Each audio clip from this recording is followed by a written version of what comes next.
Hello all, welcome to the stream.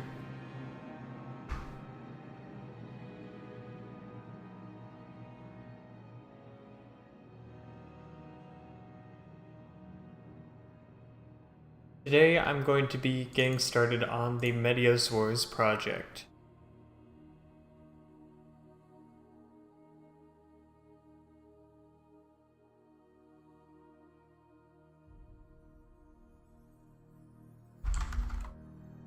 So the first thing I like to do when I'm starting on a project is to write down a little bit about the project, kind of like your notes. This makes it easier to outline what you're trying to accomplish and to kind of set like miniature like milestones and tasks for yourself. So first, what is Meteos Wars? It's a game that is similar to Meteos, which was a Nintendo DS game that came out a long time ago involving warring what would we call them?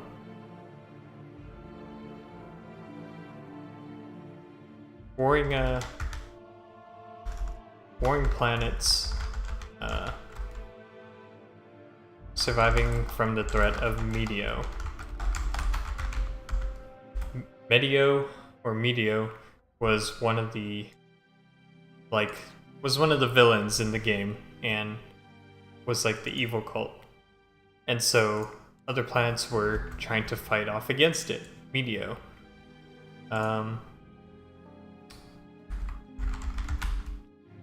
name Meteos or Meteos are blocks of matter coming in many colors, and the idea is that it's a puzzle type of game, kinda, where matching 3 or more launches them back into space. And that's kind of the basic concept. There would be multiple planets, and usually they're themed with an owning tribe, and each planet has its own physics. So each planet has its own gravity, has its own field width, has its own block or Meteos colors, things like that. And so if we were going to design the basics for this, one of the first things we would probably do is work on the core engine. So the core engine needs a couple of features. One featuring blocks with gravity, a platform or the ground of the planet platform for Meteos to sit on. We also have to talk about blocks sitting on top of each other, so block physics.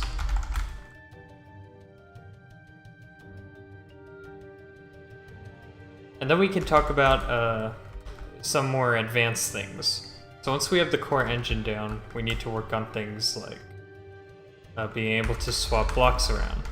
So in Meteos, the only way to swap blocks is vertically. You basically choose one block and you swap it with another block vertically.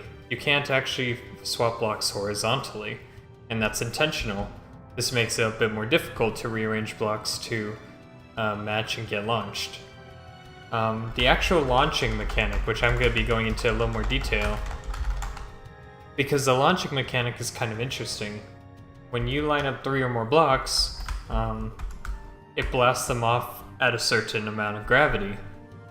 Not only can you launch blocks, but depending on how many blocks are above that set of blocks, that determines how high it gets launched. And most of the time, if you want to succeed in Meteos, you have to do combos. You can't just launch one set of blocks. So we're talking about comboing here, talking about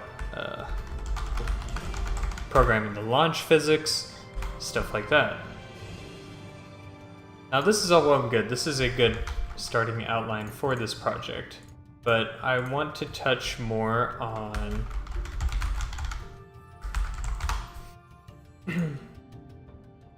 on how this is gonna pan out. So I brought up GIMP here, and usually I use GIMP when I want to design visually a few ideas, or kind of shell out the ideas. So one thing that I've had trouble with, I've tried to develop this type of game in the past, but one issue that always arises is how to handle the block launching. So I want a quick template for our playfield. I'm just gonna use something very rudimentary here.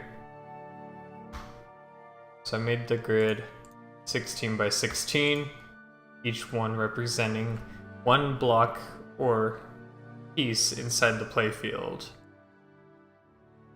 So let's say, in a very basic way, this is our playing field. This is where Meteos fall into. Let's say we've got a couple of types of Meteos. We're going to be talking about launching blocks.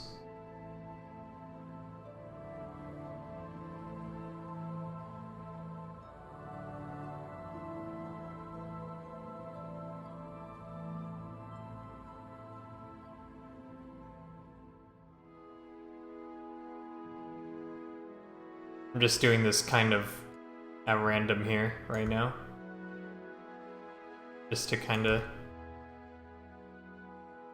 set up something here to use. Because it's always good to have some kind of like visual concept. There we go. And then these last few can be red.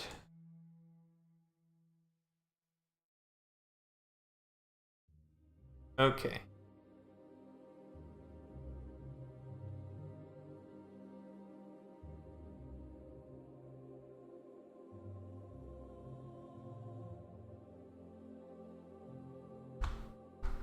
So if we're playing the game, we're going to see formations of blocks like this. Obviously, this is very basics of it. So we're going to be talking about the concept of launching for a little bit, because programming-wise, it's going to be interesting. So let's say a blue block is falling down this passage, and it hits the bottom here. Naturally, the game is going to have to detect this right here and say, and mark all these blocks as launched. So launched blocks are usually a kind of a dark gray color to indicate they are not any other color, and thus they will be marked as launched. When these blocks are marked as launched,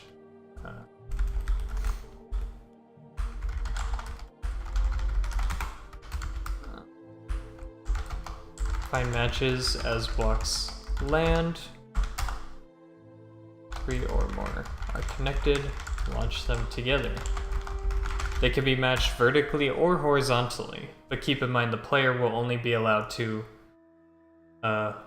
align or rearrange blocks vertically. So, upon matching, all matched blocks become ignited. And so when these blocks become ignited, we're going to form what is called a block group. So we know that these blocks are the base for an entire block group. So we're going to say that this right here is a block group. And this is going to be for the programming. Like this is what we're going to do with the programming to indicate this. This becomes the block group. So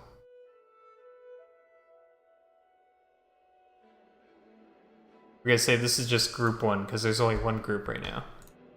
All these blocks are going to be considered in block group.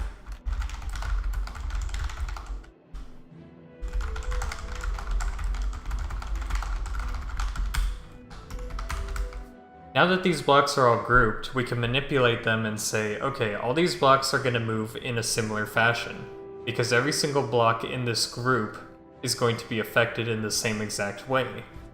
So, depending on number of ignited blocks, determine Determine launch speed. So the more blocks you ignite at once, the faster the speed. And we don't necessarily touch the blocks in terms of speed. We actually touch we actually just touch the block group to determine the speed. I'm gonna put this in another layer as well. That way I can move it all. So, if I say that block group 1 has an ignition speed of, I don't know, like 5 or 6 blocks per second, depending on the weight of the group. So, determine launch speed, weight of the group. So yeah, it's gonna be some like mathematical calculation, obviously, how heavy is this group and how many blocks we have ignited. But it's going to launch it upwards by some amount. And because it's defined as a group, it's going to all move together, like so. Once the group has moved up, it's going to start falling again. Now during this time, there will usually be other blocks falling from the sky, because that's the nature of Meteos. Meteos drops more blocks in the game as time goes on, and it's only natural. So it's possible that during this time, as it's rising and it starts falling, there is going to be another group of blocks that are going to go and land on this block group. Other blocks that land on the group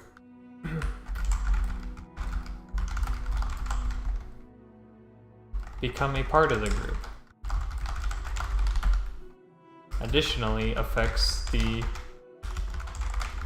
weight of the group and lowers the group position slightly. And this only makes sense because as blocks fall and land on the group, they will fall down a little bit. This red one's in the wrong spot, but whatever. Put it like right there. I don't know why I'm editing this layer, but whatever. But we get the idea. So this is something that I'm gonna have to incorporate when I build this, because in the past when I built this, like, you can't treat each block as its own individual identity because you need launch groups. So that is what we're going to be accomplishing with this. Making a visual for it is going to be a little helpful. So that's kind of the outline of things we're going to be working on today.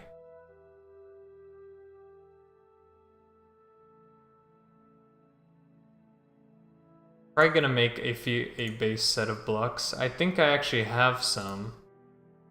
Hold on, let me pull up something. I might actually have some blocks I can use already. Somewhere.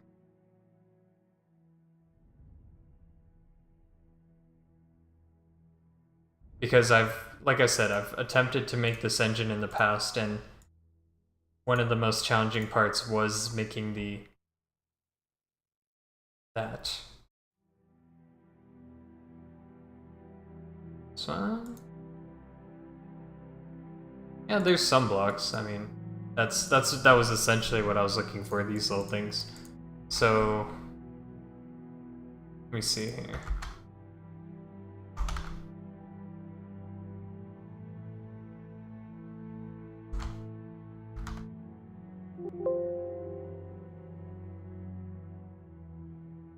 I'm not going to be using Game Maker either. That's just where I originally built my prototype.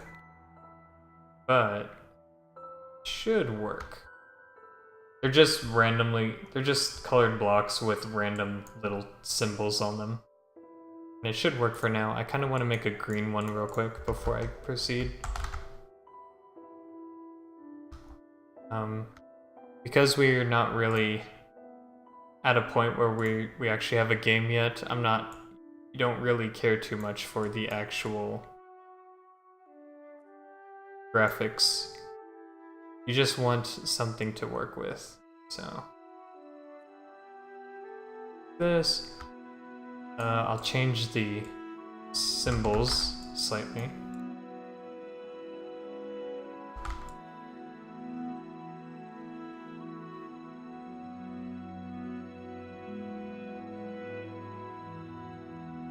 On the world, Oh. I had a fuzzy selection going on here. Then let's paint random stuff on it real quick. One.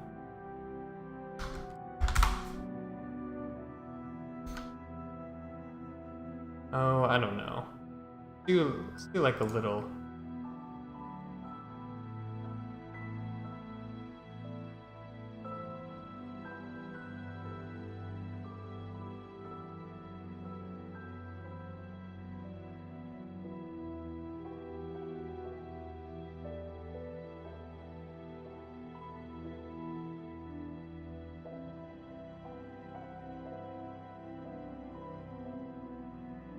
I made it too tiny.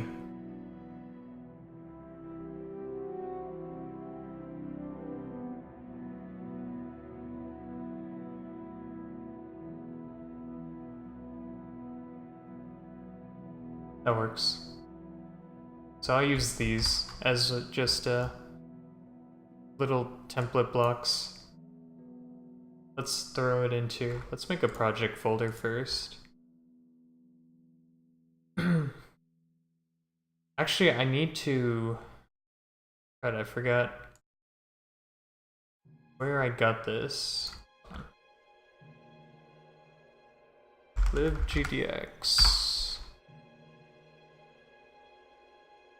I think I'm supposed to, yeah, I'm supposed to use this thing. So I will use this thing.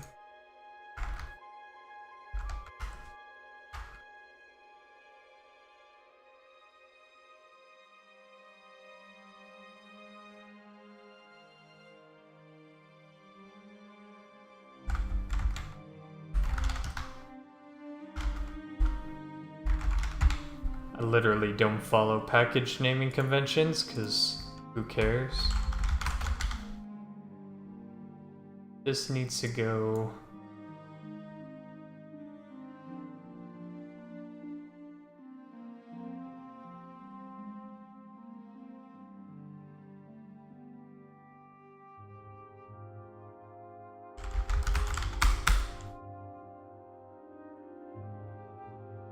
Nope, nope.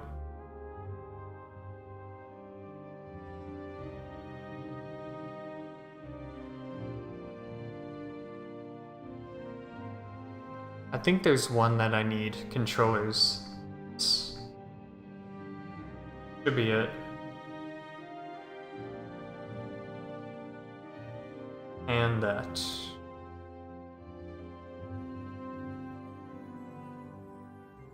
So that'll set it up.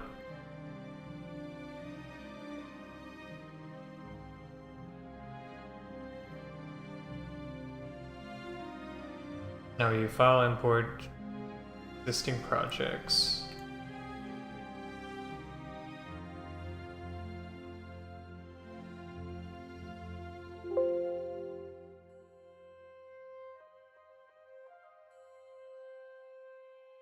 Here's our projects. So now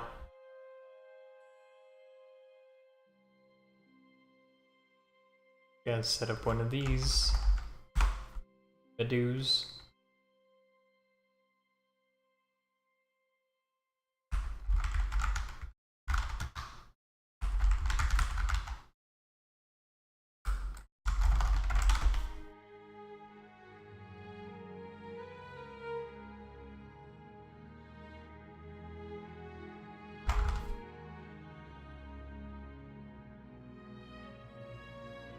Okay.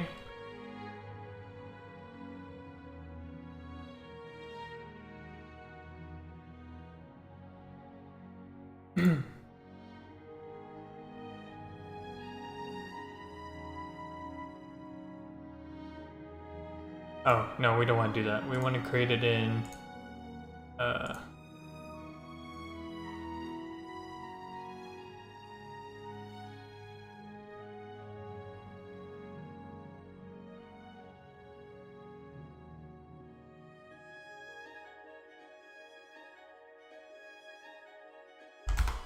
here.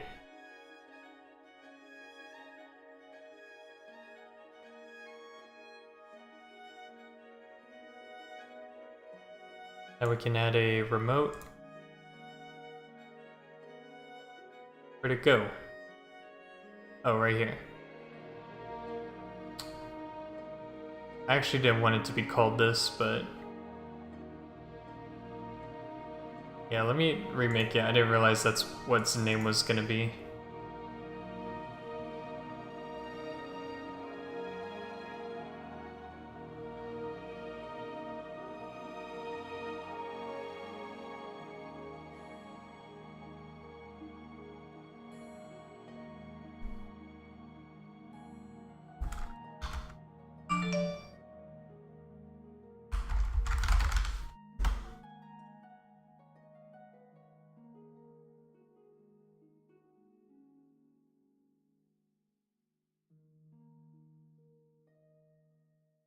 Alright, cool. So now we'll make a remote reference here. Boom. That way we can sync it. And we'll do our initial commit. We should be good.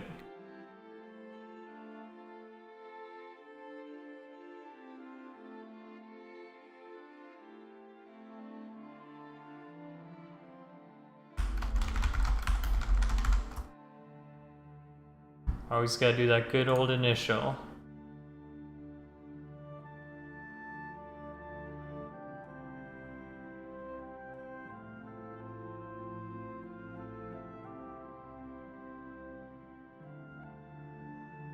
Alright. So this is the application itself.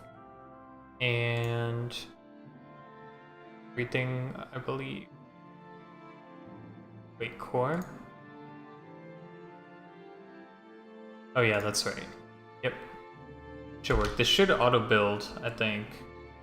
Might have to run... nope, that's not the right one.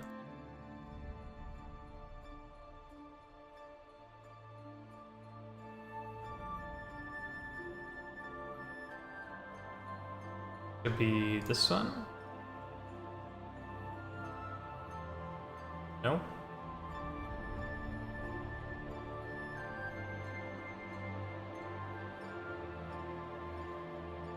Oh.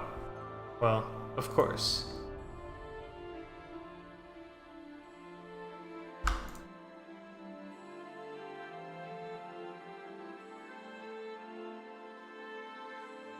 Just doesn't exist.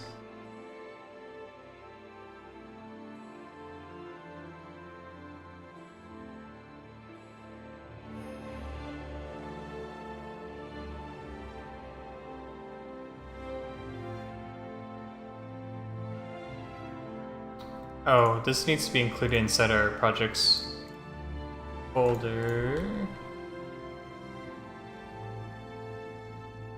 Build path, source, add folder, assets, apply. And you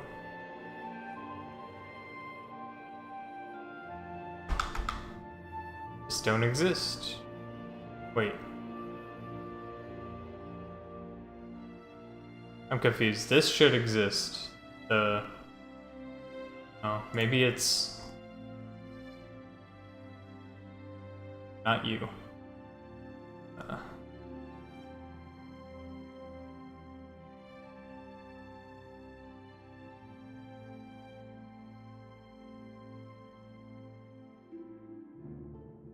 many folders.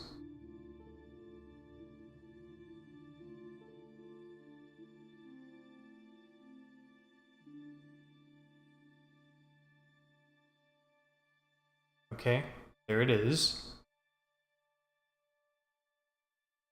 Not you.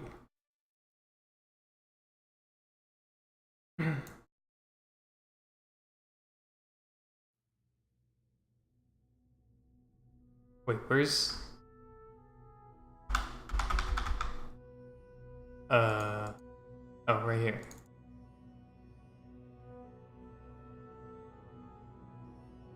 Okay. So that references the assets folder, which is what we needed. So now we'll just start off by importing all these real quick, since we have a place to put them now.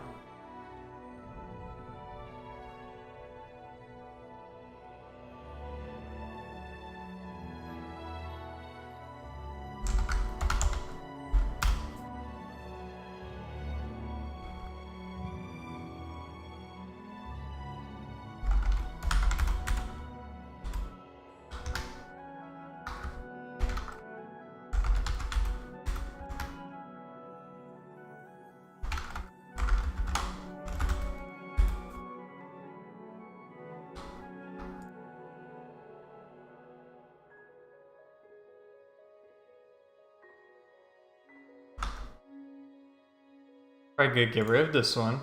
We also need the playing field, although I could just draw it by hand for now. Possibly.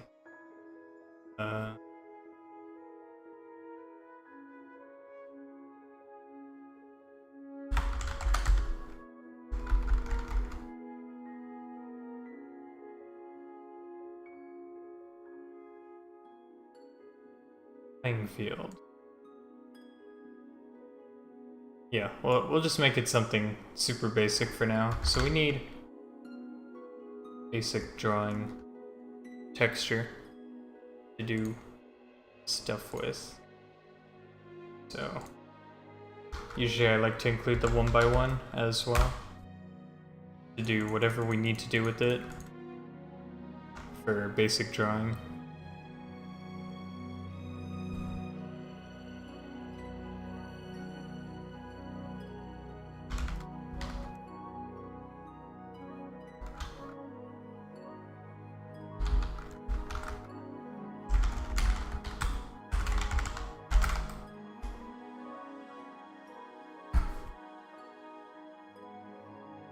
Probably make this a class real quick.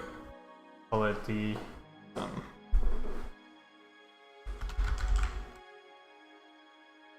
yeah, we could just call it the planet class. Why not?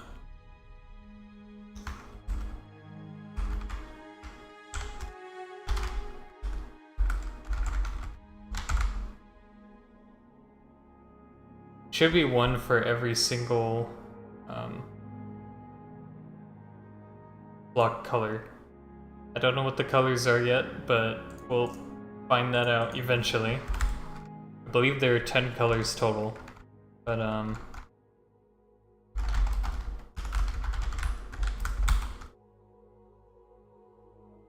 this is actually gonna be static. So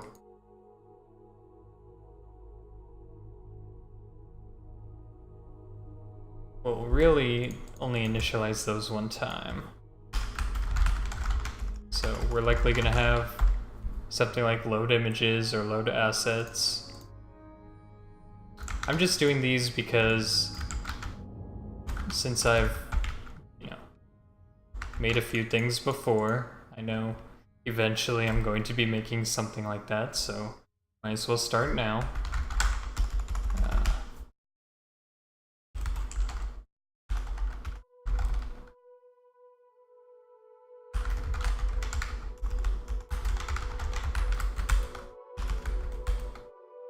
This one's gonna be load textures.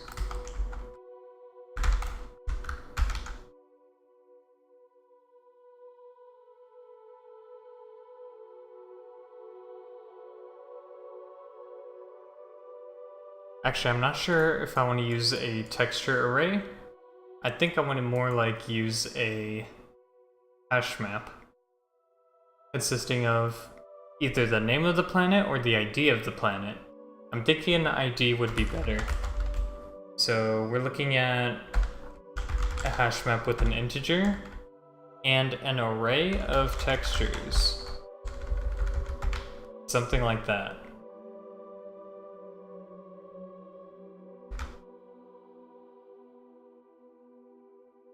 I think that's what we want. So then we can do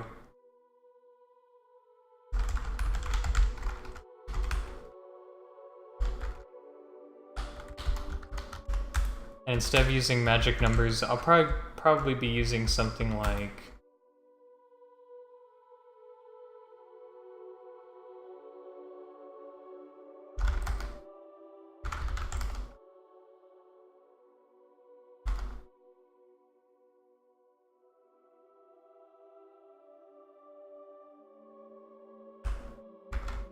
What is the... So in Meteos it's called like Geolite or something like that? Or Planet 1? Or 0 or whatever. So we could just use something like that. That way it's not as ambiguous. Wherever I have to put this? I don't think I do. I think I just have to finish this right now. Yes.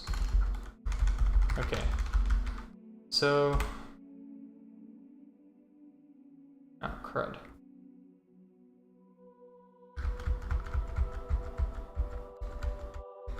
Wait. Not like this. Like this.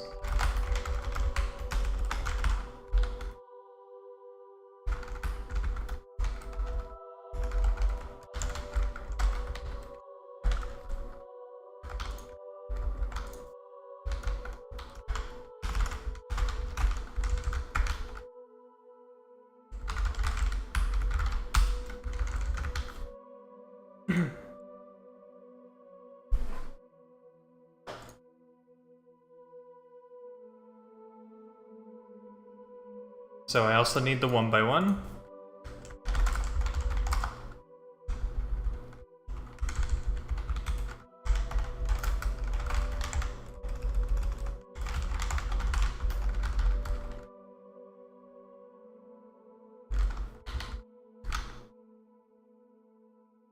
These should all be PNGs. Last I checked.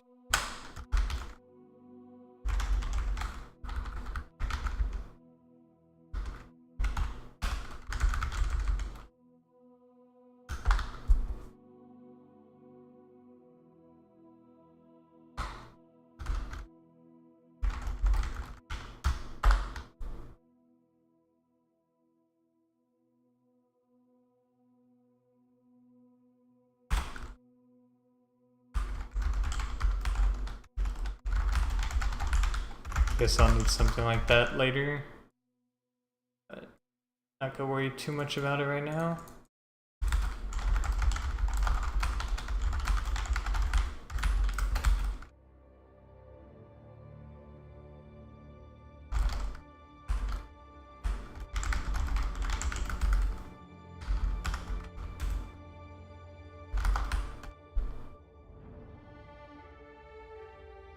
For integer I in key set for each texture in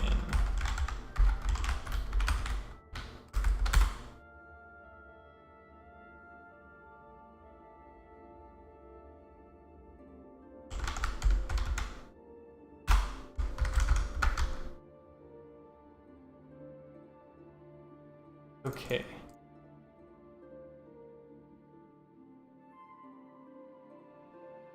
Why does it keep popping me up with that? I don't want that.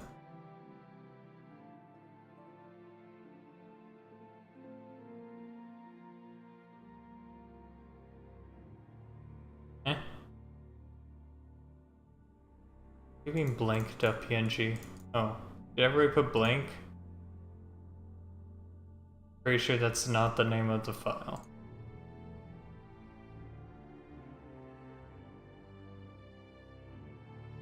It's called 1x1.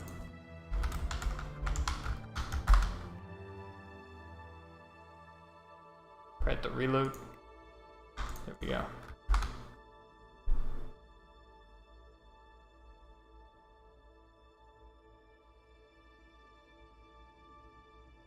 What do you mean? Oh. Initialize.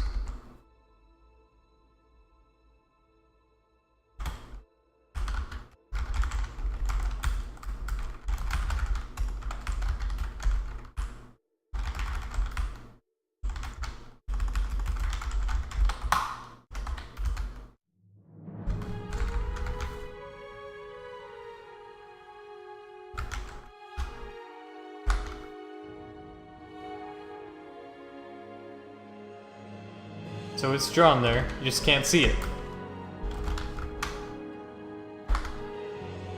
Now you can. It's actually down there. So, instead of red, how about we just do black for now? Oh, it's not burning our eyeballs every time we open it. Actually, let's just do... I like a dark... oh, not 64. Like kind of a darkish blue. It's a decent color to be on.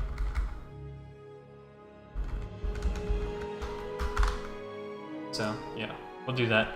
So we'll draw the field using these. I need to make a...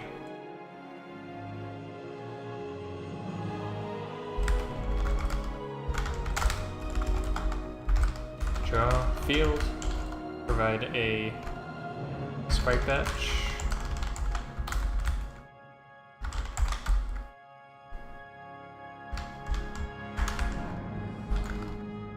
Draw using the 1x1. Technically, if we really wanted to, we could make a,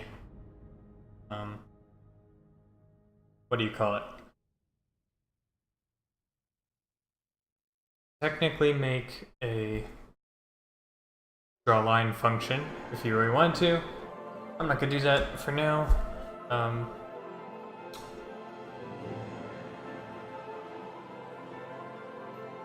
I think since they're 16 by 16,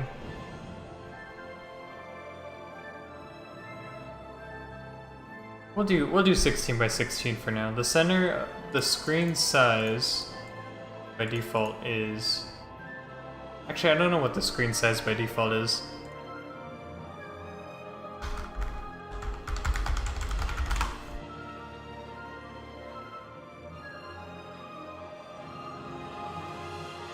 Where the heck is...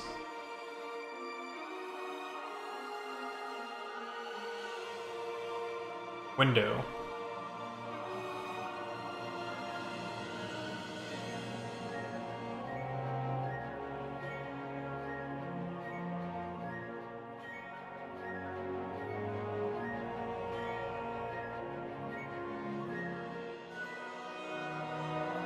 Oh, you know what? I know what I can use.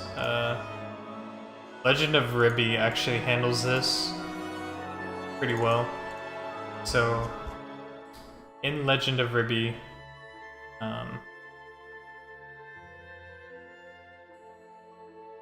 use what's called a viewport.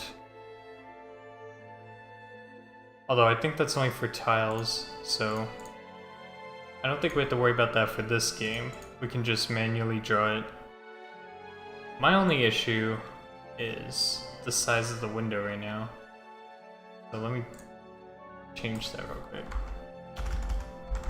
Hold on, let me look this up real quick.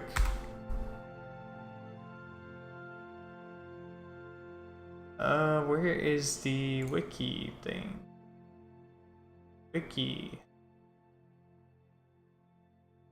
For this. That works. So window, graphics, viewports. Here we go.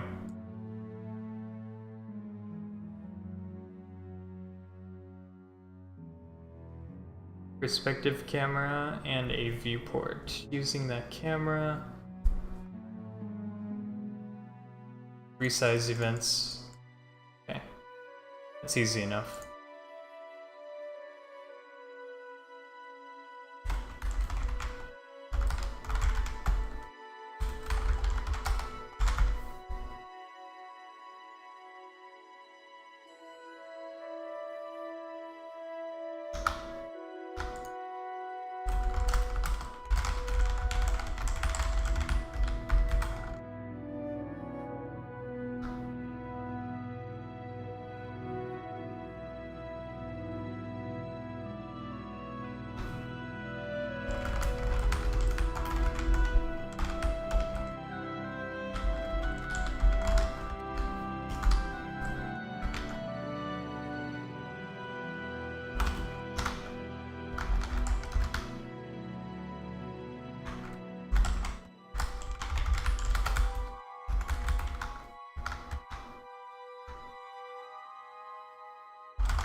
Should be an override. It is.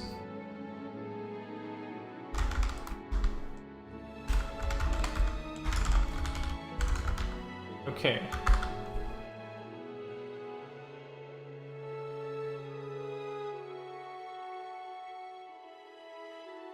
What that gives us is a screen with the size automatically updating if we change the size of it. Excellent. And it is currently 800 by 600, which we could change. I'm not sure what I want right now.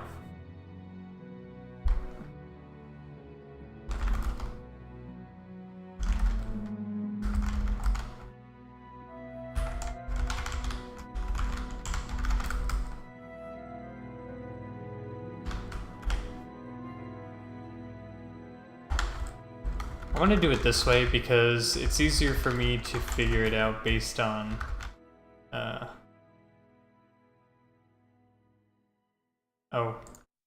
it's easier for me to figure it out based on the number of actual countable tiles.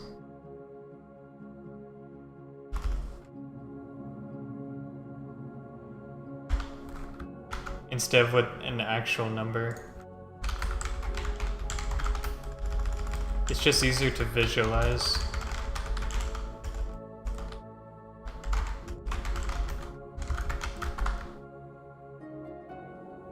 Okay, so yeah, in my mind that was kind of what I was going for there. And then now we can do this, which is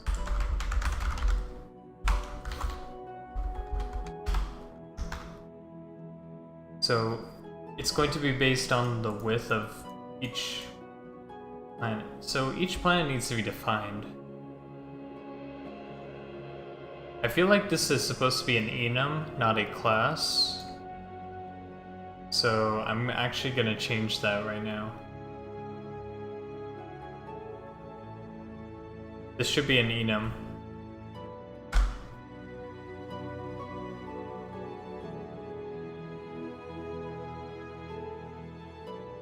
I feel like the only reason it would be a class is because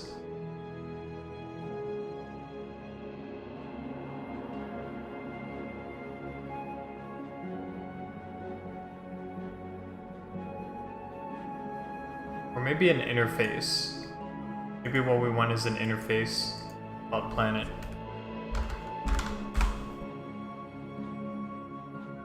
And then this will just be something else. Change this.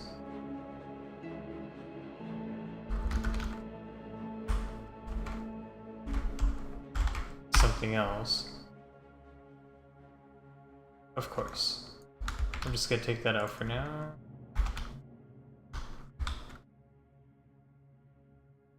Alt-Shift-T. Alt-Shift-R. And we could say this.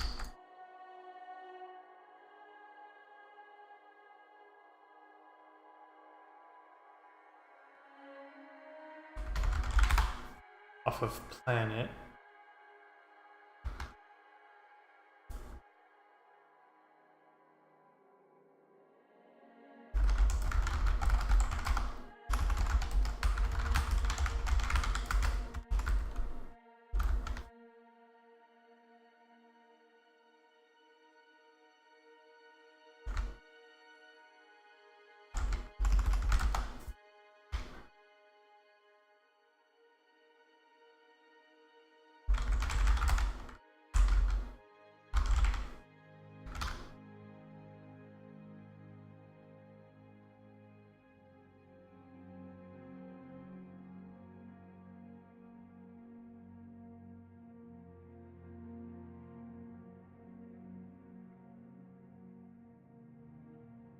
You know what? I'm probably not gonna make use of this, actually.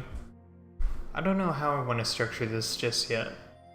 But I don't want to think about too much, because every time you think about too much, you end up with something weird. So I'm gonna undo that, at least. I'll think of how I want to do this later. What I think I want to do is make an enum. For sure. Delete this.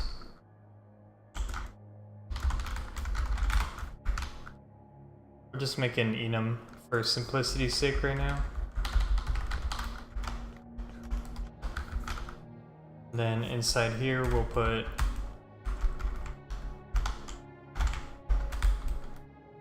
all of our wonderful goodies. We'll just do this for now though.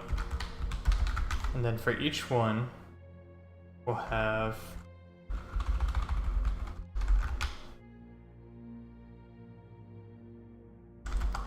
the ID.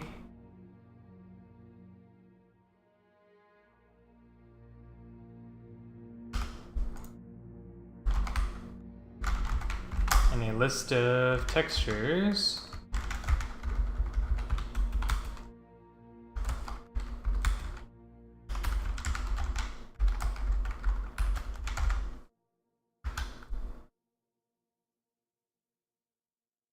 Or an array of textures, I should say. And then we'll do this.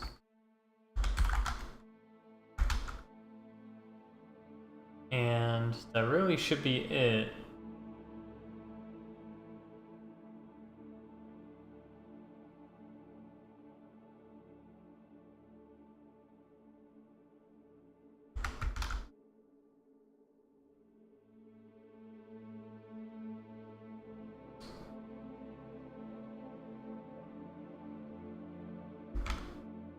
What is it complaining about?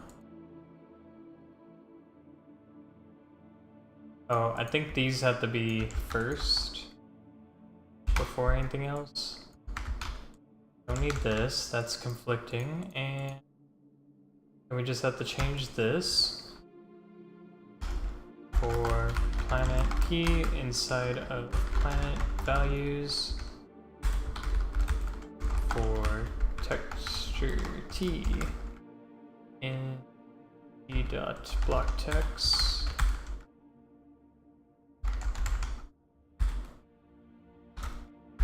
Dispose.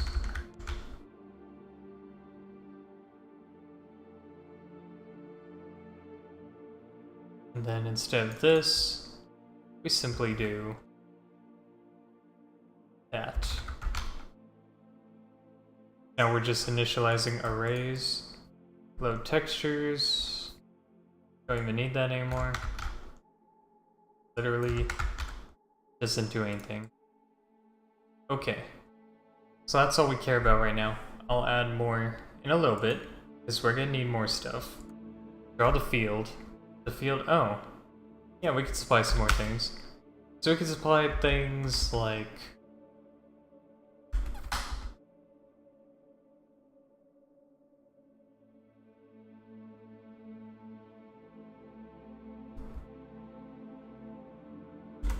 it's probably gonna be a float, so we're gonna have gravity.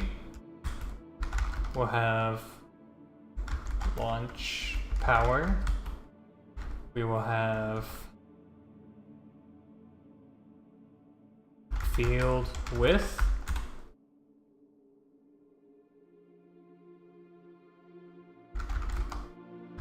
Of the launch power multiplier. So like every time you get a combo, like how much does the power get multiplied by? Something like that. And finally,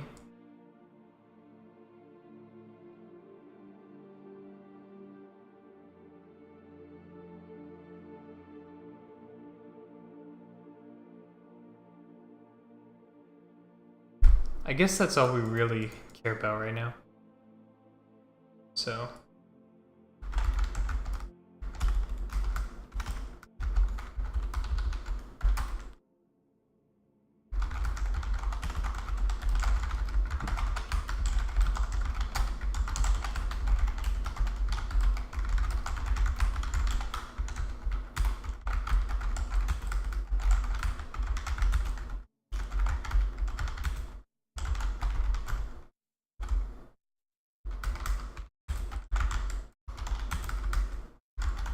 trying to make it look a little nice, so Doesn't look all crunched up when I open it later.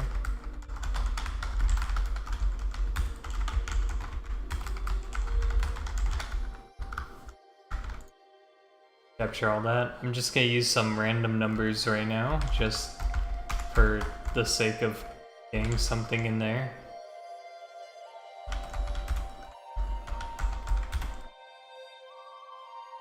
Field width is just an integer.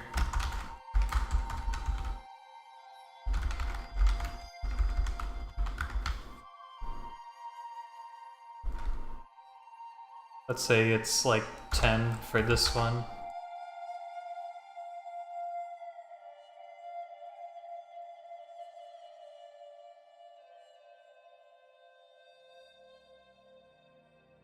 This should not be a static.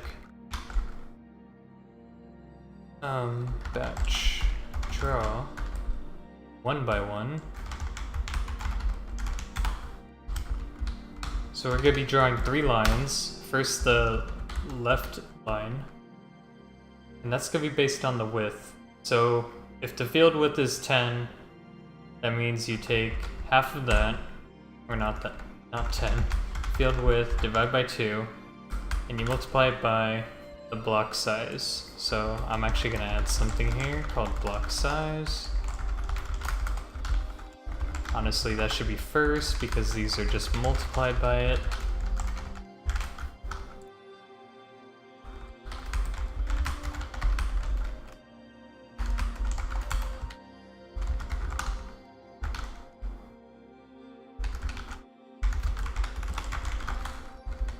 Oops, not this. For the Y position, it's just going to be... I said the screen height was block size times 14.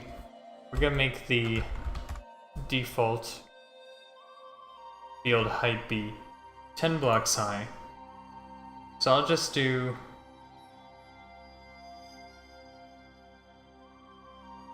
32 as the starting height. Well, let's do screen height minus 32 as the starting height. No, yeah, 32, that's fine.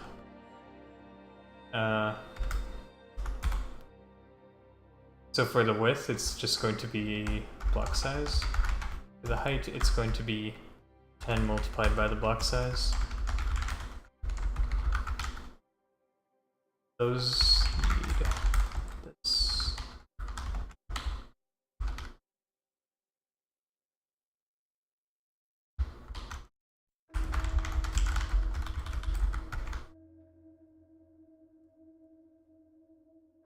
So what that should do is draw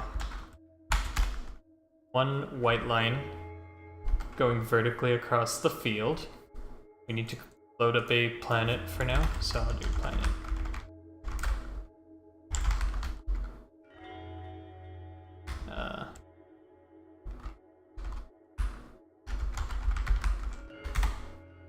Just do that for now. Actually, we could just do this.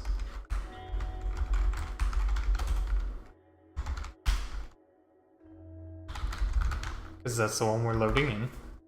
So right there, that is not as large as I was expecting for some reason. Is that really 10? 2, 3, 4, 5. Oh, I guess it is. Huh. That's weird because I made the screen height block size times 14.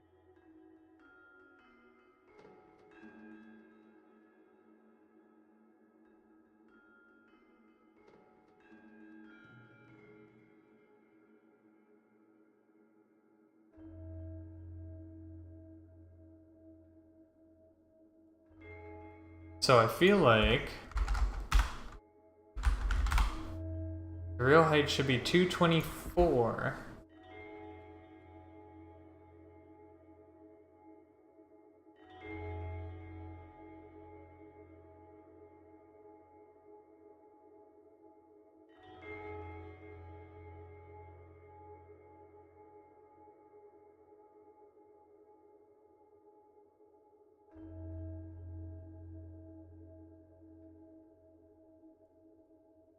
I wonder why it's so small.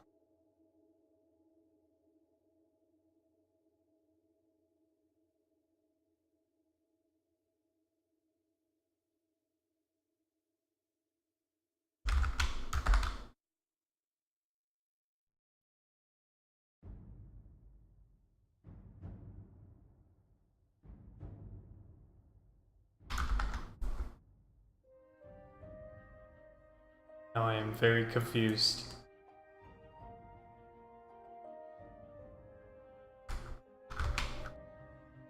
I would think it actually filled the entire screen, so...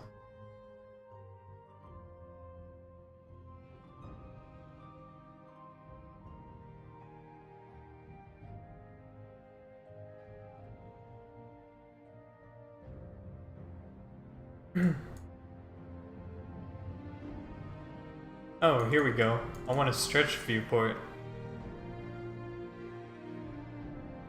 Always maintains the aspect ratio. Huh.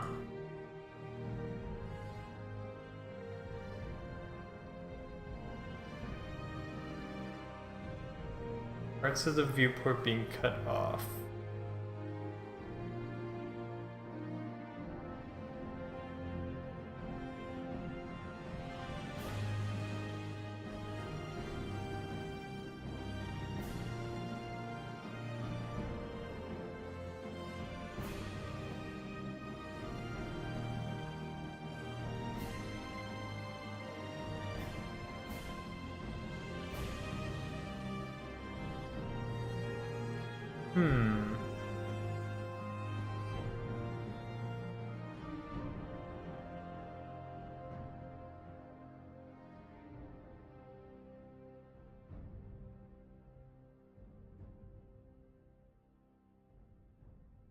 I think that's what I want. Maybe. Maybe not. Let's see what happens when I do. Like, it's kind of weird because...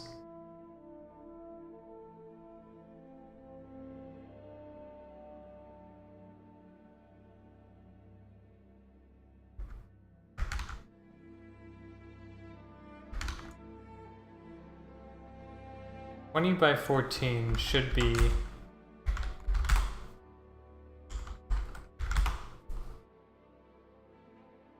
1.4 aspect ratio.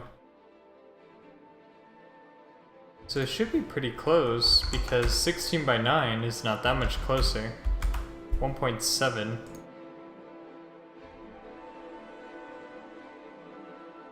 Huh. It's weird.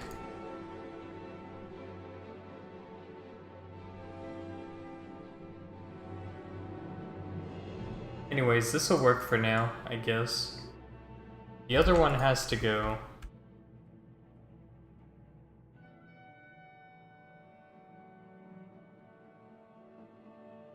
Wait a second. So, field width divided by 2.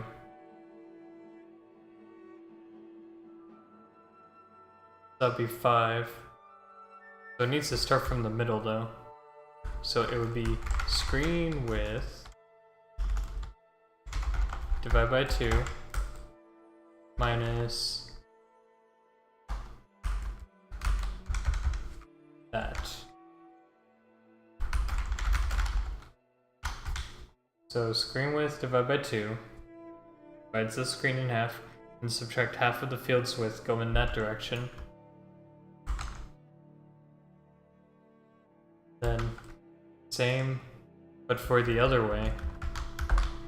Creating 2 bars right here. It should have enough space for 10 blocks? Something like that?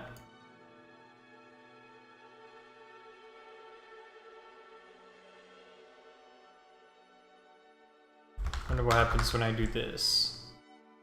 Is it very skinny?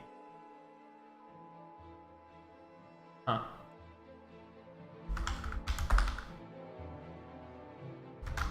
I feel like this is wrong.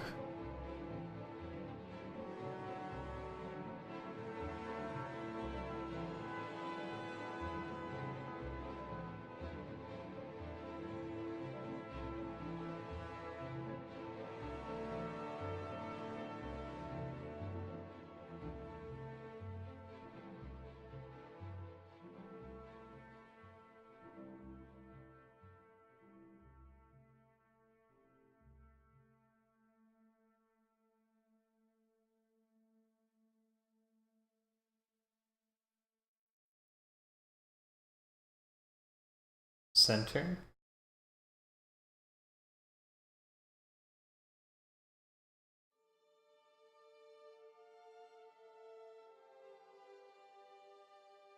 I think that's all it offers in terms of setting up the camera, the viewport, whatever.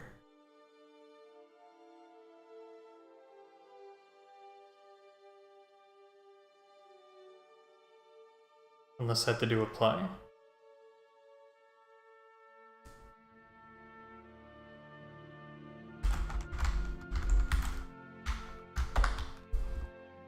I think it already applies it by default.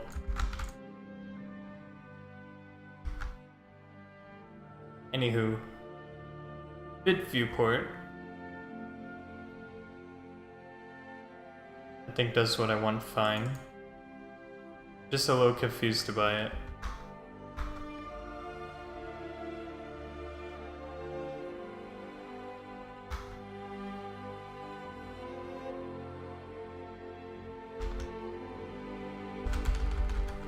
So I could do something like this and get something different than something like this. I would expect the window to change, not the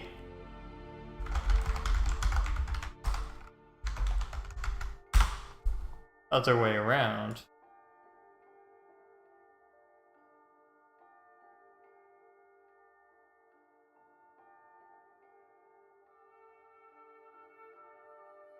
Oh, I see. There's a configuration for it.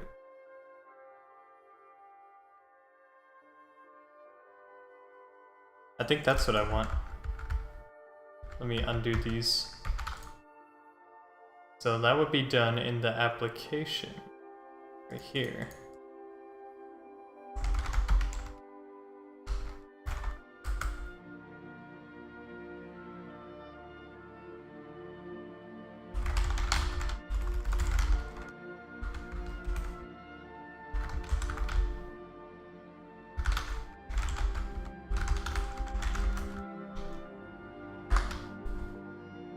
There we go.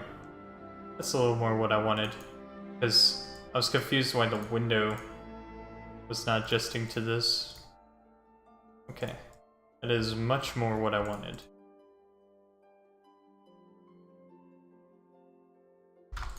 And so now we need the bottom bar, which is... starts from this edge, and the width is the field width multiplied by the block size.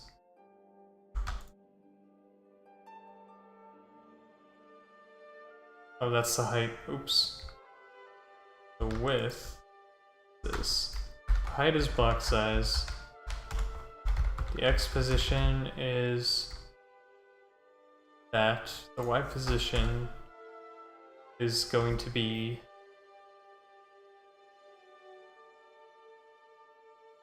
should be 32. This leaves us with a nice little field like this, and then blocks can go in there. Just to make sure it fits the correct number of blocks, I'm going to draw a set of blocks on the bottom row.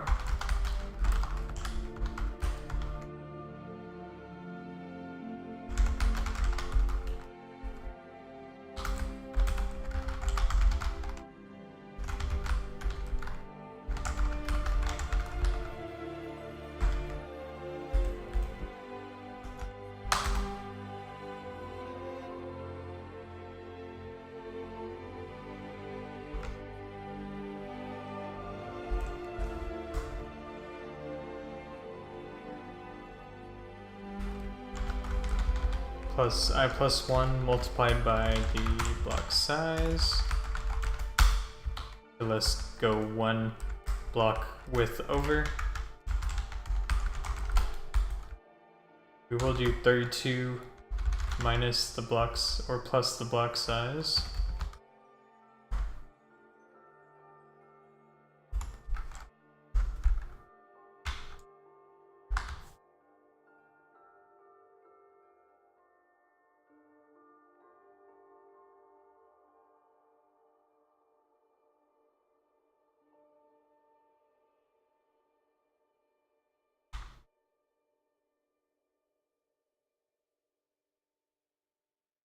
What do you mean? It's defined right there.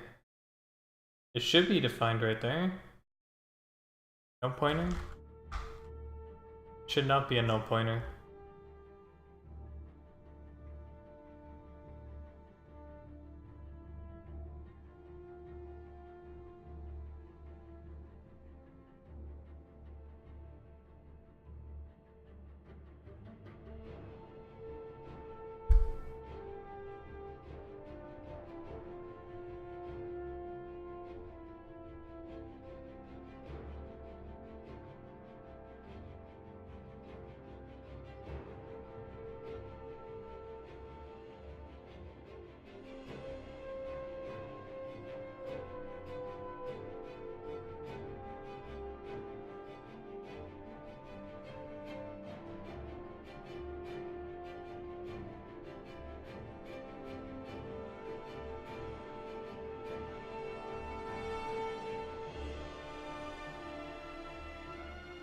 Oh wait, it's called textures? What the heck?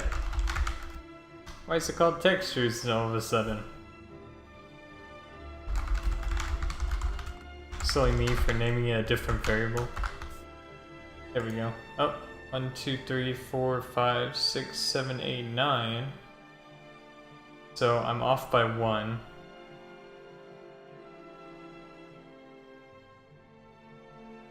We have to like subtract 1 from the field width or something.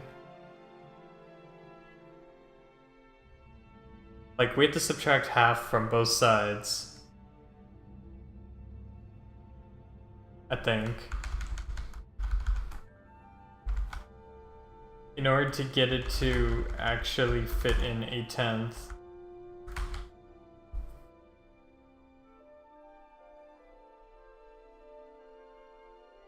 I feel like that's why you do odd numbers. So if we do an odd number, what happens? Let's try 9. That's even worse. What's this at? A width of 7. That's kind of weird. 7 divided by 2. It would be 7 divided by 2 plus 1, wouldn't it?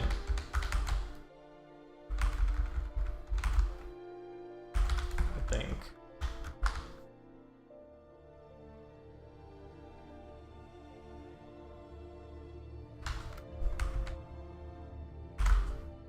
Then we would do plus 1 here. Yeah.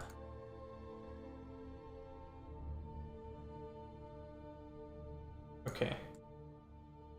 So that fits. I'm going to change the color because I don't want it to keep being this color. This is kind of why I wanted to make a draw line function, because there are quite a lot of arguments to go through just to get it to. I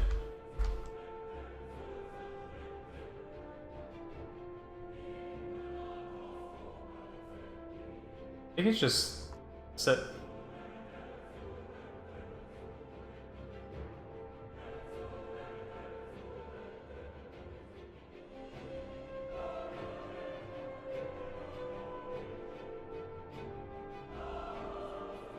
I think we're just supposed to blend the texture.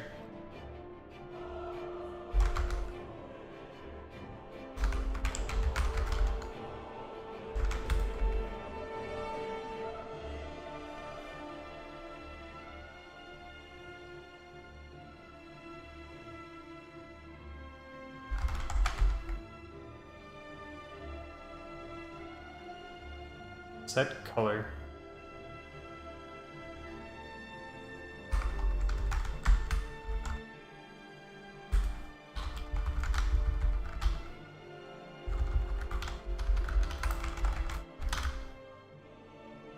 Yeah, that changes the blending color, which is whatever works.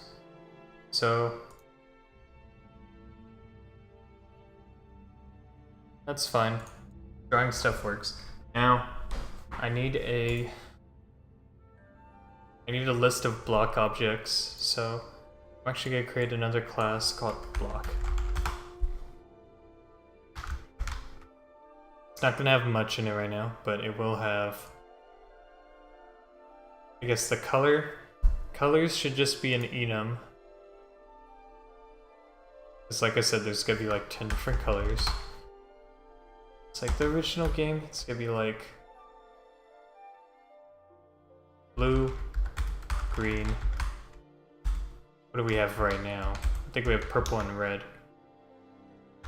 Purple and red.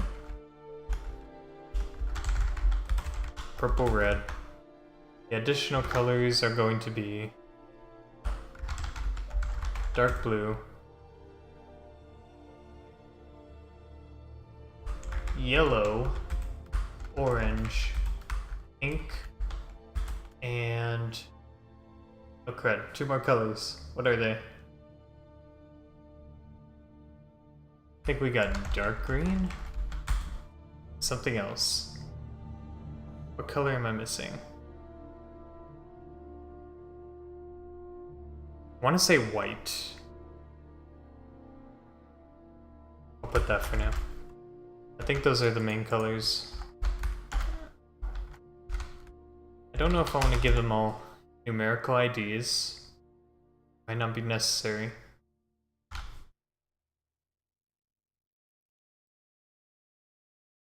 Anyways, each block will have a color. I'm gonna rename this because there's a lot of classes named color, so I'm gonna call it block color instead.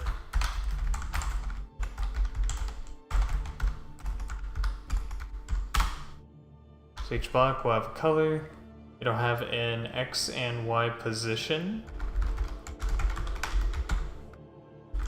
And it will have a block group attached to it.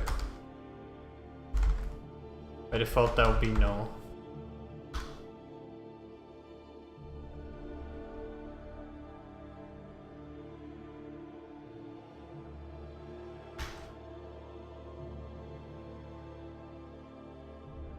So block groups just contain a list of blocks and the Y velocity of the group, the weight of the group, and I believe that's it. I think we want to establish which planet we're onto. Same with this block group, or this block. Establish which planet we're on.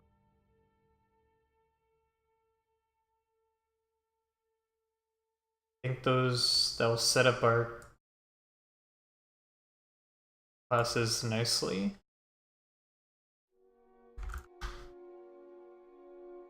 I think we want this to be adjustable.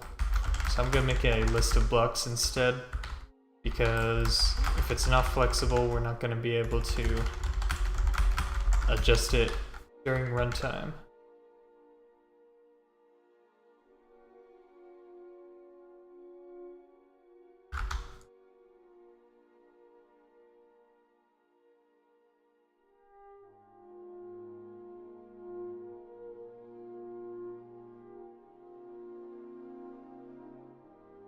So now comes the fun part. We're gonna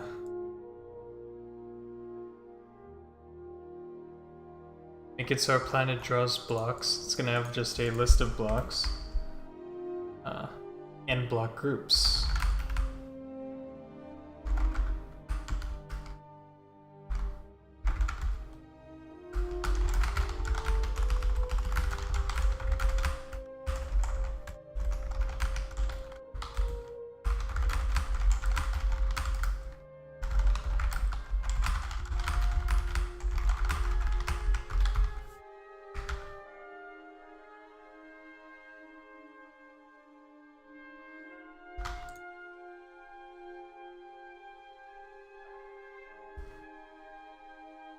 We want to make it so at a regular interval, you will draw blocks on screen. I'm gonna need a timer for that, so I'm gonna quickly grab some code for a timer.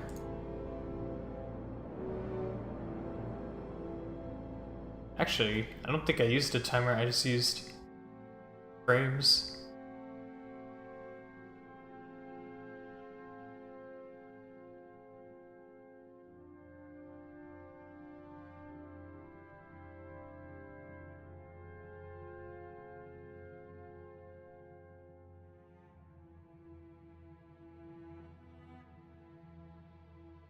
That's interesting.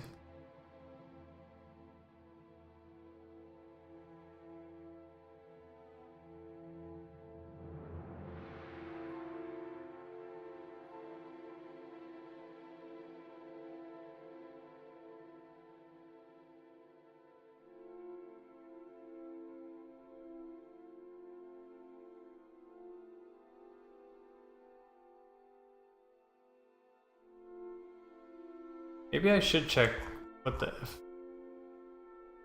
I didn't think about that. Seeing what the FPS is. Let's see. Pretty sure it's 60 by default. It should be 60. If it's not, something's weird. Let me just add this in real quick. We go under render down here.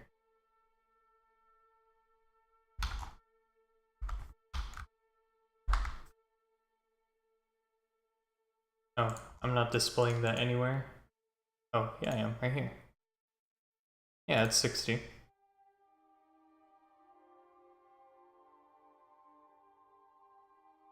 So...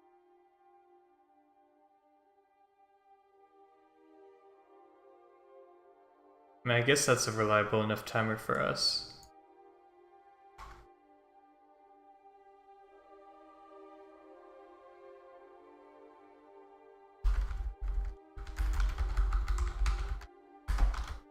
Maybe I'll just keep this in here, who knows. I'm gonna put in its own little method though. Just in case. Wait, what? Call it frame counter. Cool.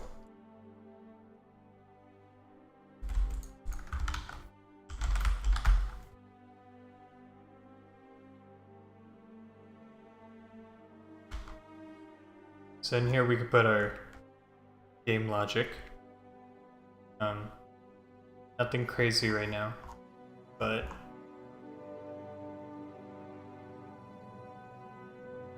gonna have the game spawn blocks at random. Or on a timer. I could just do it on a timer.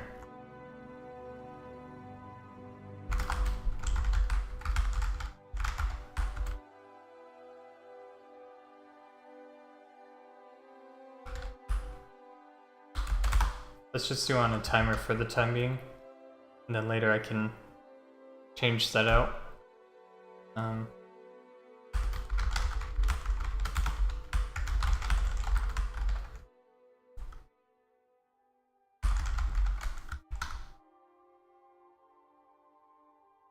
Spawn random block at a random position on the grid. So choose a random position.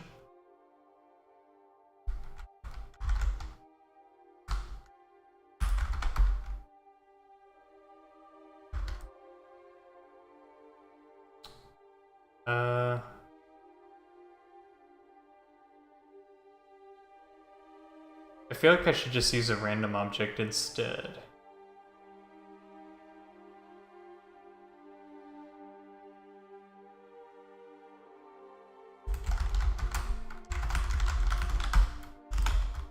I'll do it this way.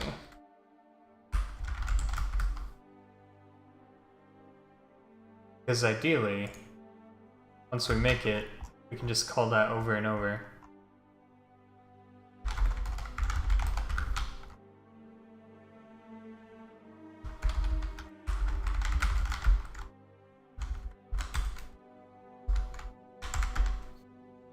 Plus it has more functionality anyway. Should be exclusive, right? Between... yes, exclusive. That should work. Create a new block, so we have to define the block constructor, which is gonna look like this. X position, Y position.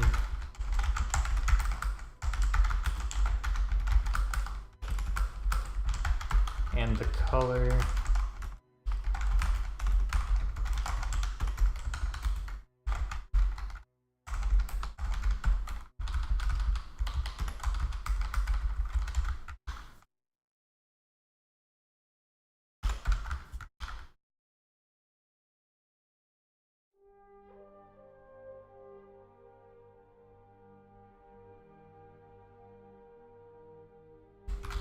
I guess I will ID these because what's gonna end up happening is the game is gonna wonder where to grab its image from in the array. So we need to provide it a position in the array to grab that block color from.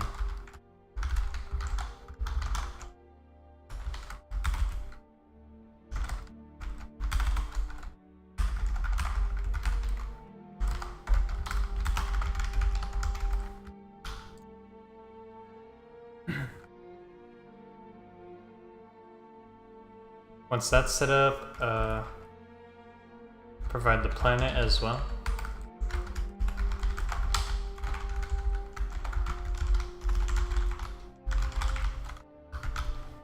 And I think we're supposed to supply gravity variable, maybe? I'm not sure. Oh, and the max fall speed. I didn't think about that. Max fall speed. We'll do like 1.5 or something.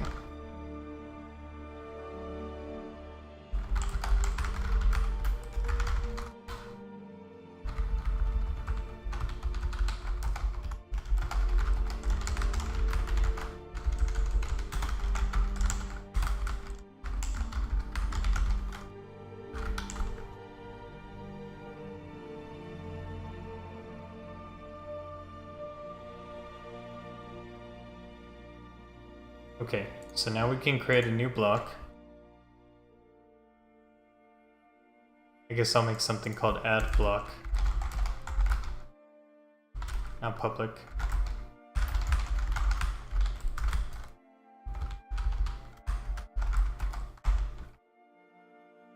For list.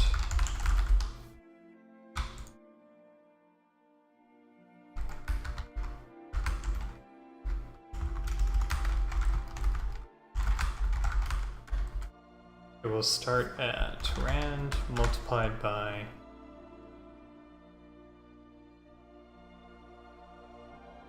this.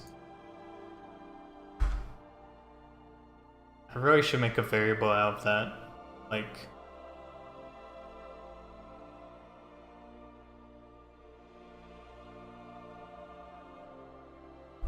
starting x, possibly.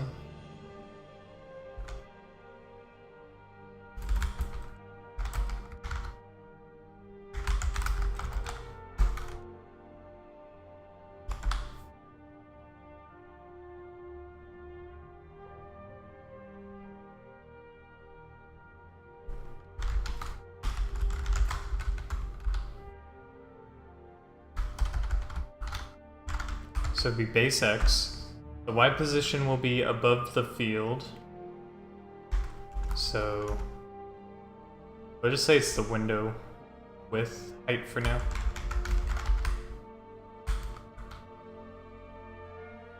The color, make it blue for now. Planet is this. Then we have to add the block.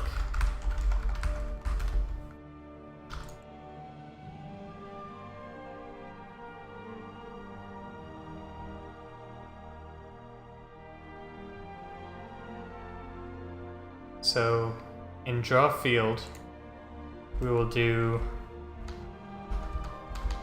so instead of this, I'll put the block B in block list. We'll have to draw it, so draw block.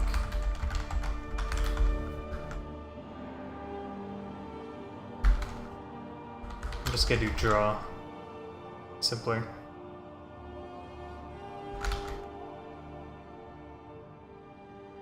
So this will pull from the planet's block textures. Pulling based on the ID of the block color it currently is. So get ID. Back over here. Going to be planet.get. Oh. Wait.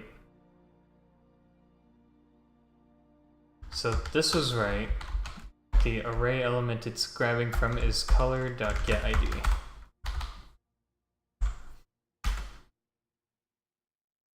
X position is X position, Y position is Y position.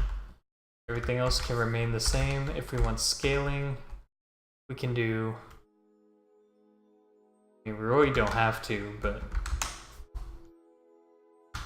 could add it in later. So that should draw it. All we need is a run, which we have, oh, wrong place. Run here. I think that'll work. So I bet you they spawn, but they're off screen and they don't have gravity yet. So now we have to add in the run element for planets. The running loop for them.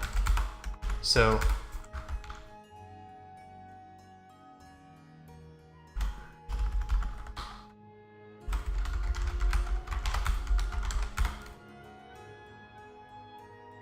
for every block, we'll first see if they settled. That's another variable I forgot to add. I'll call it on ground. By default, it'll be false. They're not on the ground. But once they are on the ground, that's it.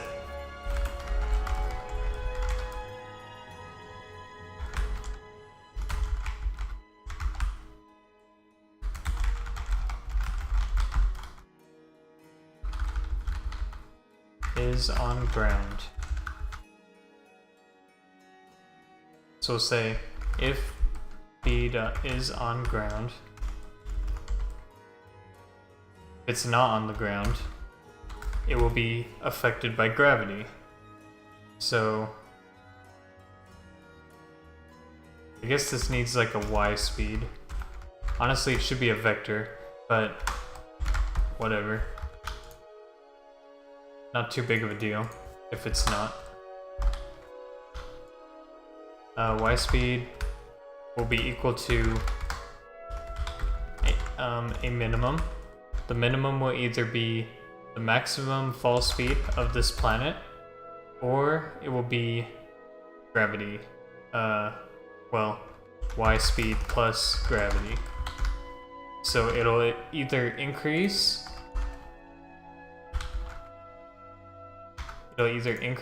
or it will be set directly to the max fall speed. Once that's set, the block will then be moved downward by that amount. And again, we'll do the minimum being either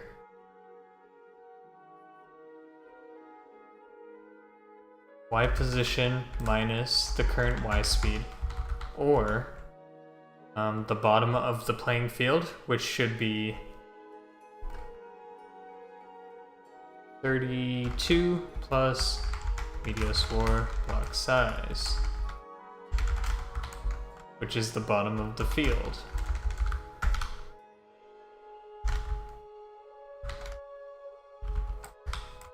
We'll actually do it this way. If b.ypos minus b.y speed is less than 32 plus Meteos 4 block size. I guess we have to count for the size of the block though. The block is also 16 by 16.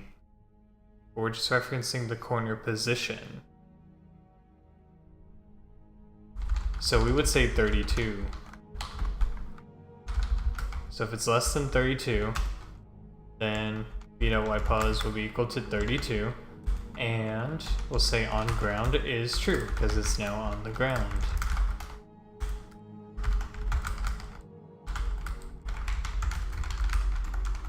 That's not right. Plus equal or minus equals b.y speed. That should make it fall. Like so.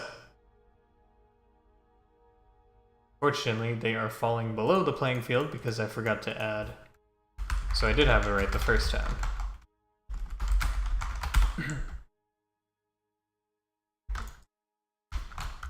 Alright. Now, right now, the blocks are falling through each other, but they do land at the bottom of the playing field. The start. So now we'll do block detection as well. So, as they're falling, we're going to check for blocks. So,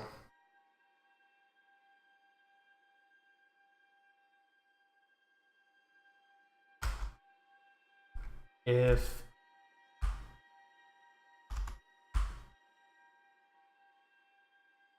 unoccupied by block,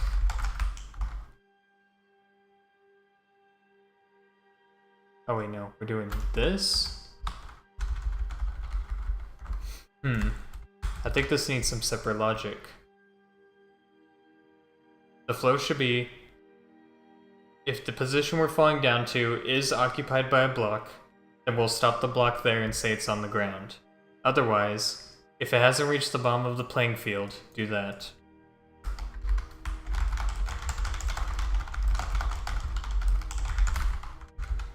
So I'm not doing enough abstraction to where I can say that yet, but that's what this means. Otherwise, make it fall normally, because there's nothing in the way. If obstructed by block. See, this is what I should be doing for abstraction, but unfortunately, I didn't do it for the other one. I just wrote direct code, but it's okay. We can fix that at a later point. So if obstructed by block, at the position we're trying to fall down to, then we will stop ourselves right here. Say,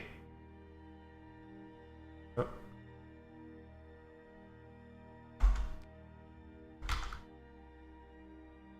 So to figure out if we're obstructed by a block, we need to find all the blocks within our little space, and oh, what is this?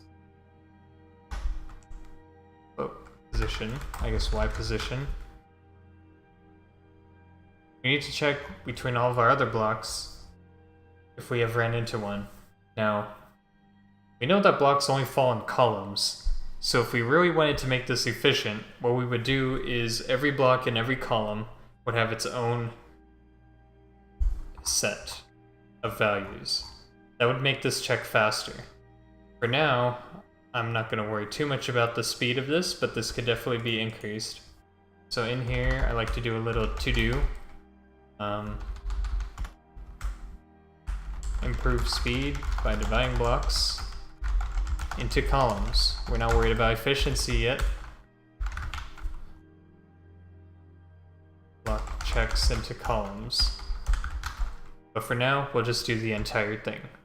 So, all we're checking here is if the Y position of another block, plus its height, is within the bounds of this Y position. So we'll say for block B inside of block list.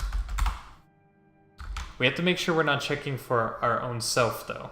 So what we can do to prevent that from happening is provide the block.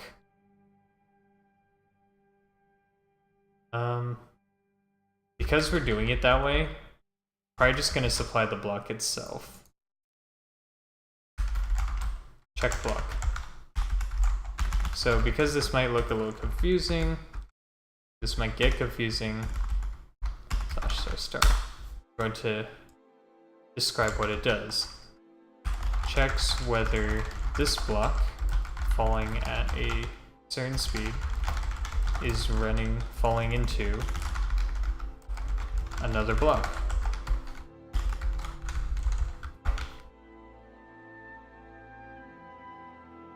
Returns true if it does.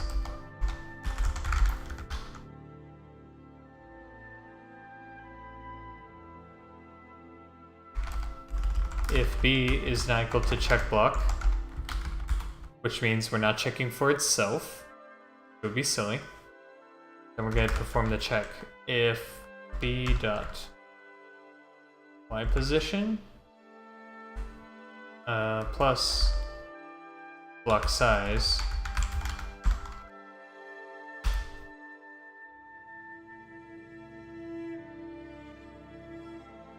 is, let's see, so let's say a block is at position 32. That means its other end would be at position 48. Let's say our block is at position 47 or 46 for the bottom. That would mean it's overlapping. So we have to say if this position is greater than check block's Y position plus block size, I think. We would just check the bottom of the block, which is Y pos. And if it is, then yes, there is a collision. So return true. Otherwise, return false out here. So, if obstructed by a block, we will stop the block right there, using the other block's position. Now, because we haven't returned a block, it's kind of hard to determine that. So,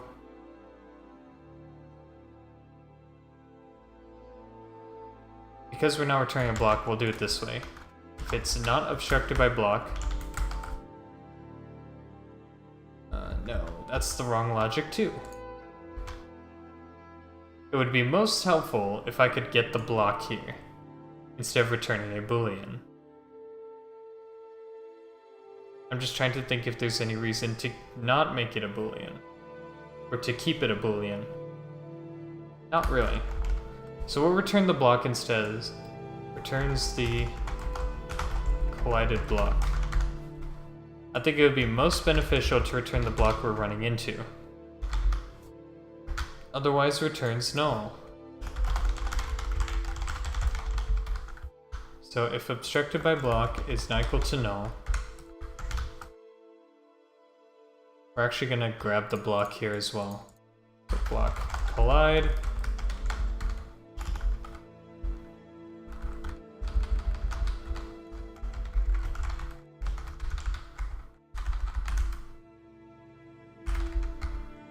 So it might look a little weird at first, but I'm doing the assignment, then check if it's not equal to null. Upon doing so, if it's not equal to null, it means we collided into something, so we're going to stop the block. So b.y position will be equal to what we collided with minus the block size, or plus, not minus, because it's going to be above it. Oh, and on ground is true. Stop the vertical speed.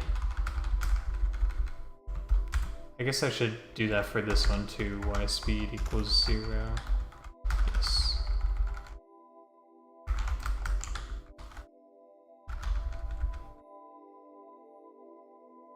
So it'll be on the ground. Yeah. Let's see if that works. Or nothing happened. Question mark?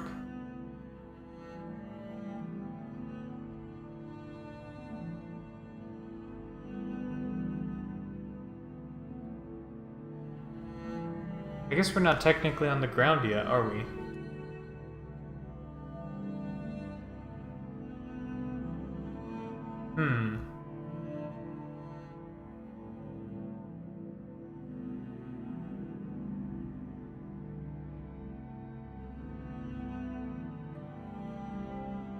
Let's see.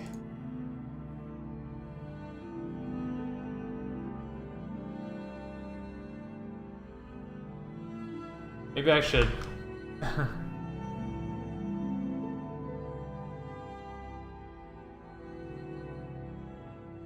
I think right now we're checking for all blocks and we're checking just the Y position, so we need to check the X positions too. So if b.x position is equal to check block.x position, then we actually care about checking for this. We don't want to check if it's not even in our row. The heck, where'd it go? I think something else spawns there and then it messes up. Alright, let me recheck this. Block's Y position is greater than check block's Y position.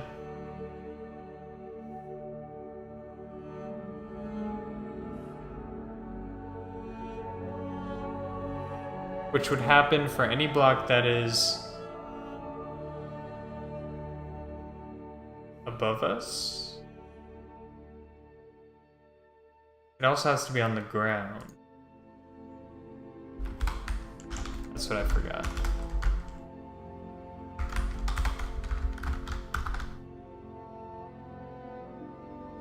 There we go. Now they're stacking. Okay. So now we have basic gravity mechanics implemented and we have block stacking implemented. So next we have to...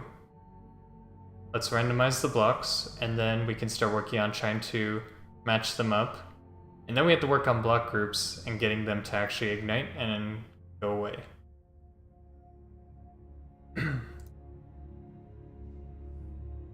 So randomization is pretty simple. Just randomize the color of the block down here. Right now we'll choose between 4 different colors.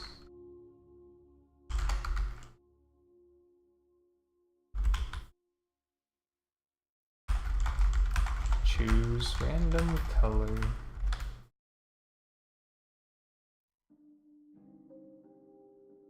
Actually, we'll do that from the planet side because random colors will vary depending on how many textures we got.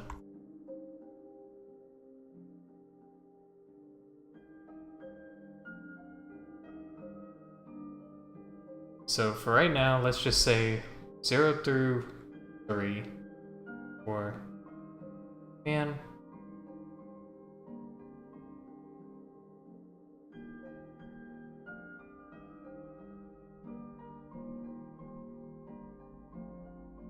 Yeah, we'll do it this way. Get random color. We'll even supply a int max value. We'll even supply a max value, kind of like random integer. So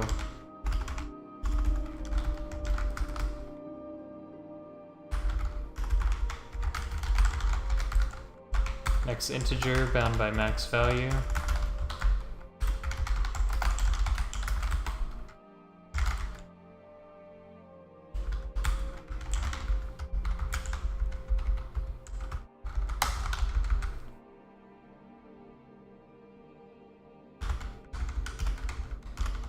And we're gonna do a modulus here, modulus 10. So that loops back around. If for some reason we specify a larger than necessary number.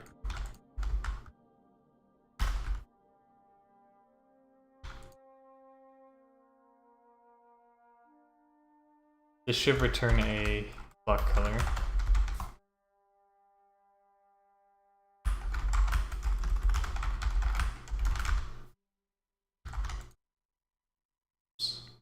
Guess we don't need all these.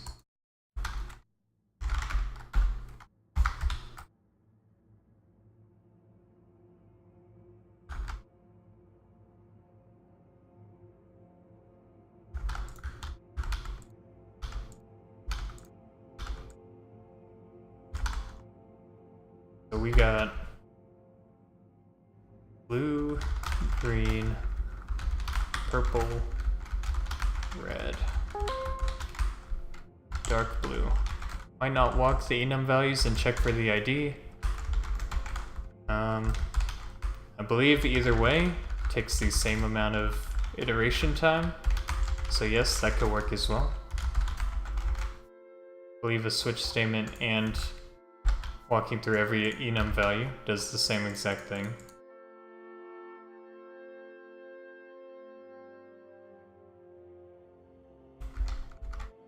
This should not happen, but I'll put a default.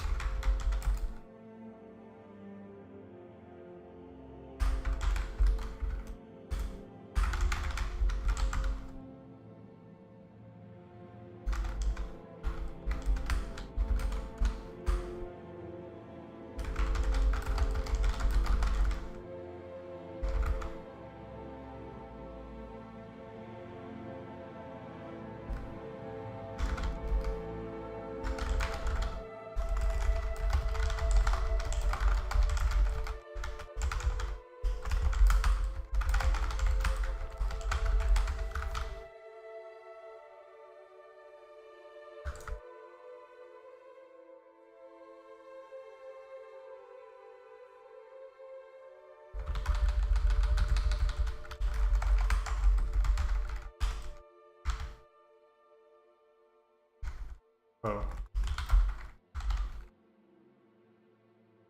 Now make it public. Block color. Get random color. Hello.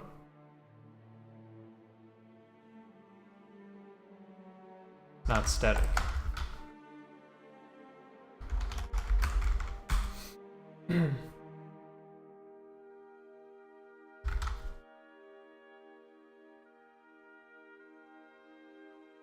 That should go between one of the 4 different colors for the blocks. We can see. I see at least one of every color, so that's good. So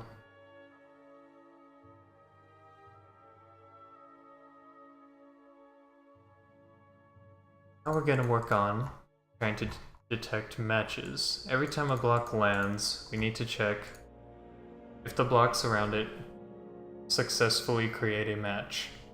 So there are only 2 possible ways we can create a match, horizontally or vertically. So we have to check all blocks that lead in either direction and see if we match at least 2 other blocks or more consecutively.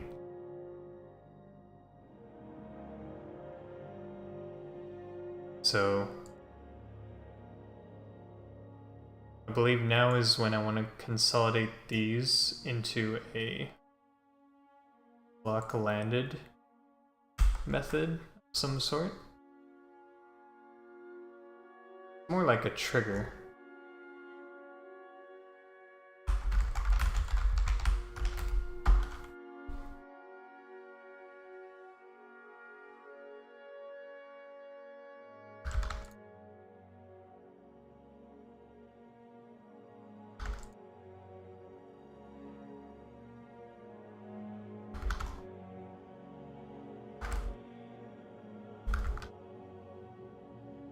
And in here we can say, alright, now that we've landed, check for all blocks around us.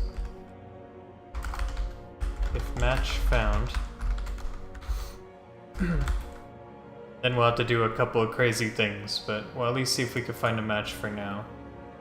And if we do, I guess we'll change the block, be ignited. We don't have one of those flags yet.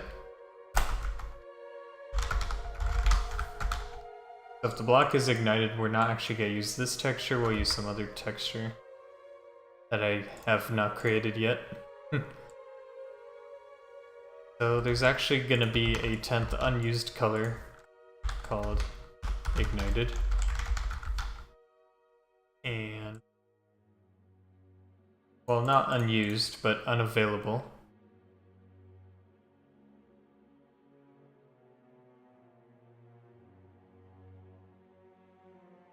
It's 4, 5, 6, 7, 8, 9, 10.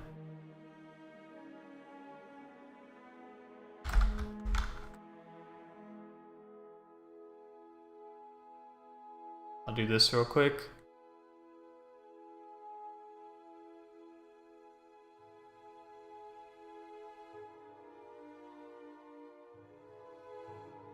It does not exist.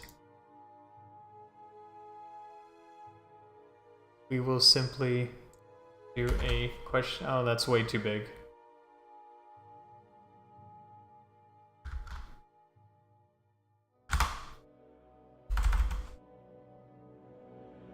Hello? Guess not.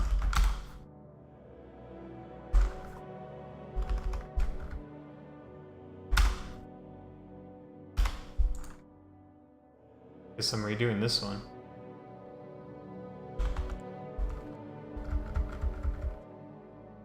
Okay.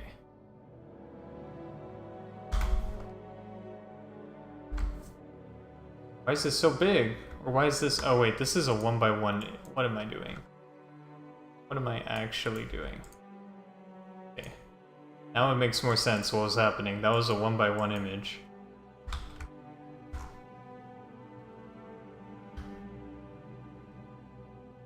Hello?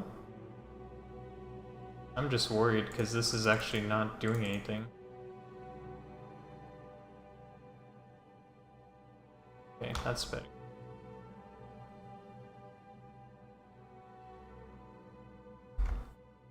Question mark? Because we don't actually know this image doesn't exist.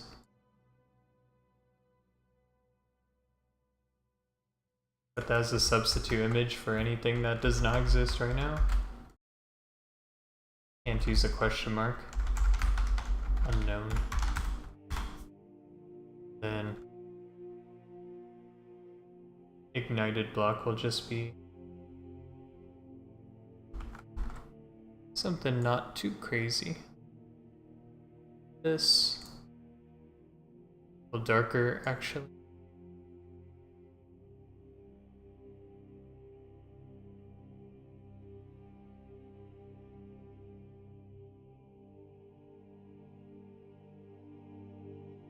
Do one of these.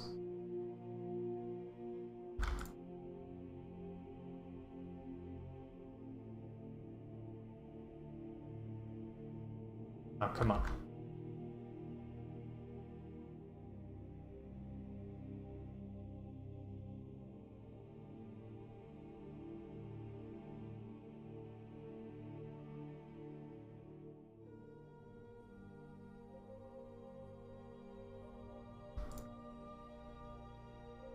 For now.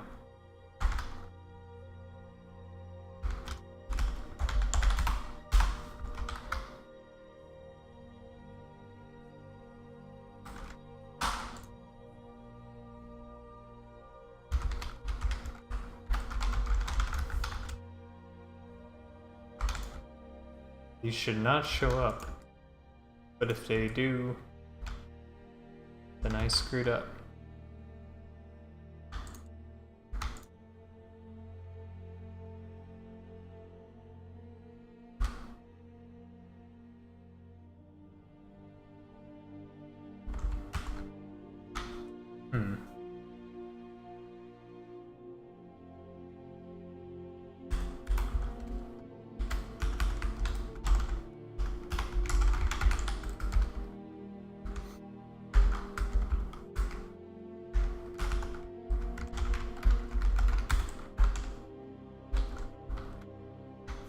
Should be 9, because that's the 10th element in the array. Yeah. Wait, no, that's not right. There are 10 colors. It should be the 10th element in the array. So I miscounted here.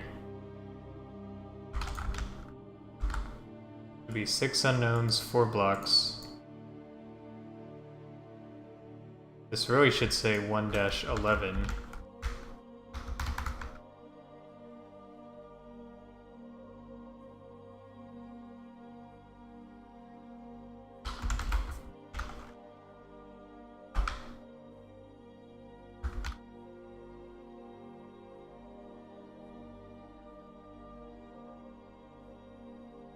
Alright, so to figure out if we have a block consecutive to us, we need to check all to our left and all to our right. I think at some point we would definitely benefit by having...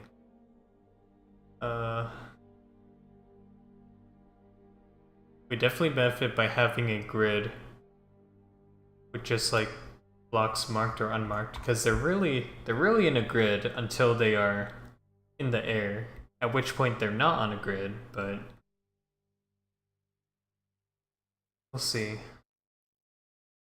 We will see.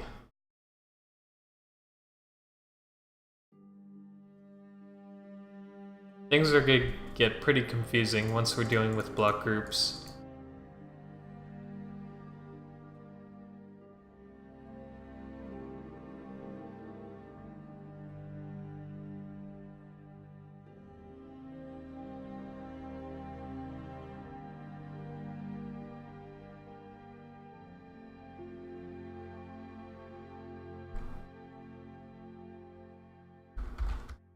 So we'll specify our check block again.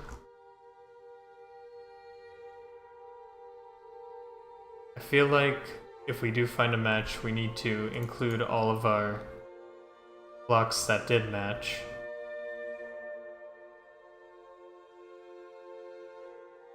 Yeah, we could do that right now.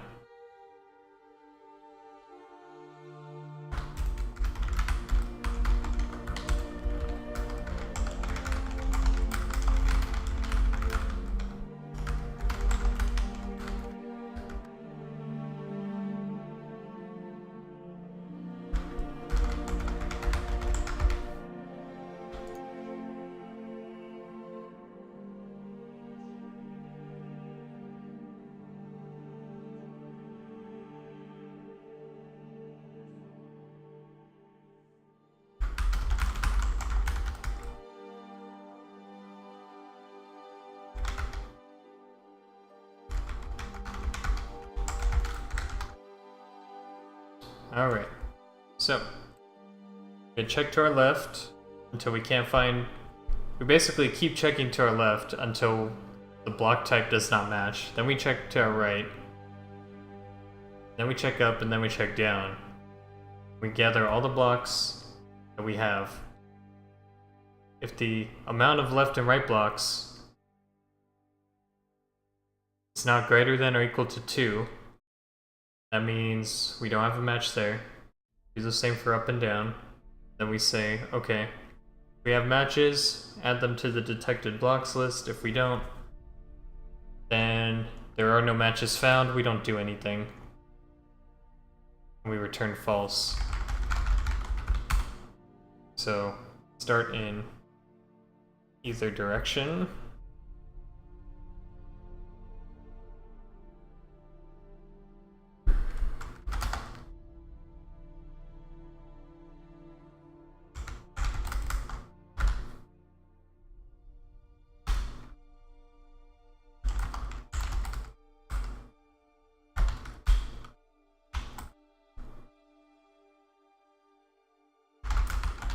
Extraction is not equal to -1, and let's just do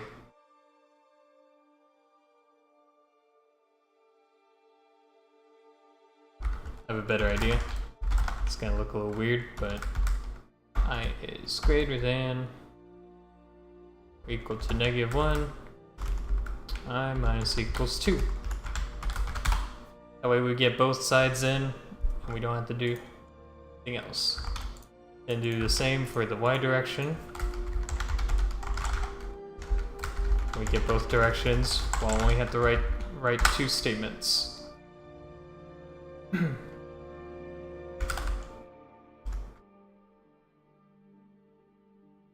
So basically for now, since we don't have a grid, we don't have any optimized ways to detect if a block is next to another block, we're actually just gonna check for every block that is not the block we're checking, and see if the block's position matches.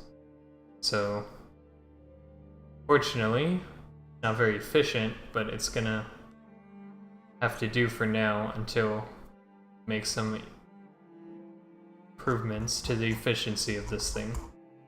This is just the prototype, so I don't care too much for the efficiency yet. We don't want to spend time working on improving the efficiency until we have the base product done.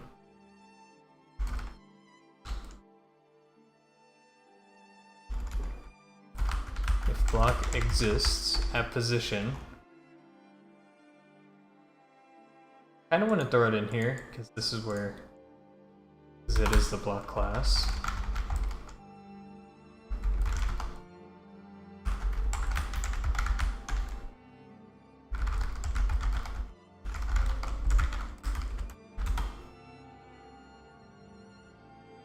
We'd have to supply it with the block list, which comes from the planet.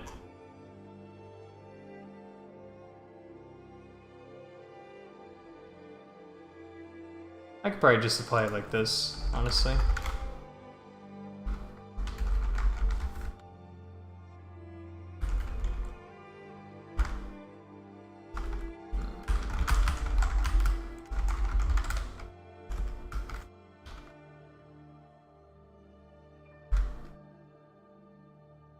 The position would be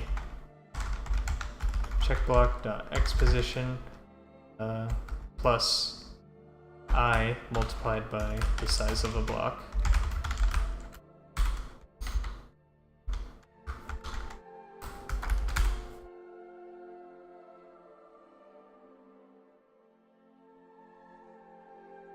Yeah. So for, oh, and the reference block, we don't want to include ourselves in this list. Check block.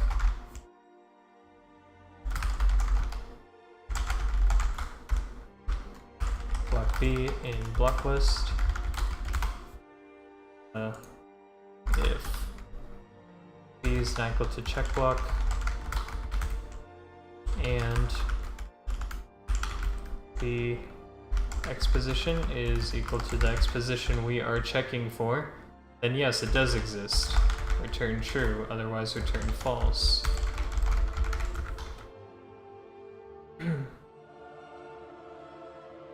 Wait, this is only for the X position?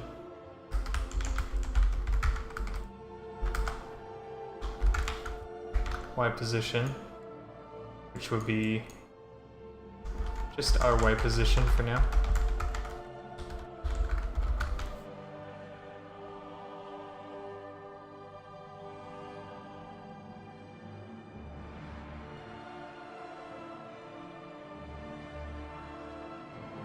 Wait, what the?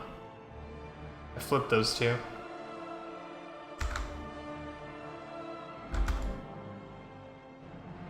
Alright, so...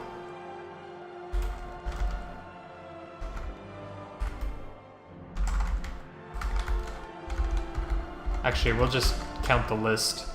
So we'll say... crud, we want the block too. So we'll just return the block itself, if it does. It's much more useful than returning true or false in our case. So detected blocks dot, well, we'll do it this way. Detect block.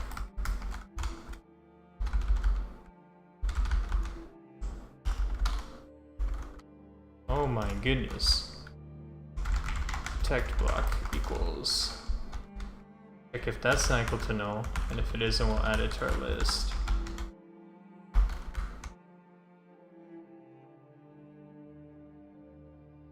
To return a block, right? Block. This is a block. Oh, but what? Did I do the same thing again? Exposition, what? Okay, that's weird. Add it to our detected blocks. And then once we're done with this check, if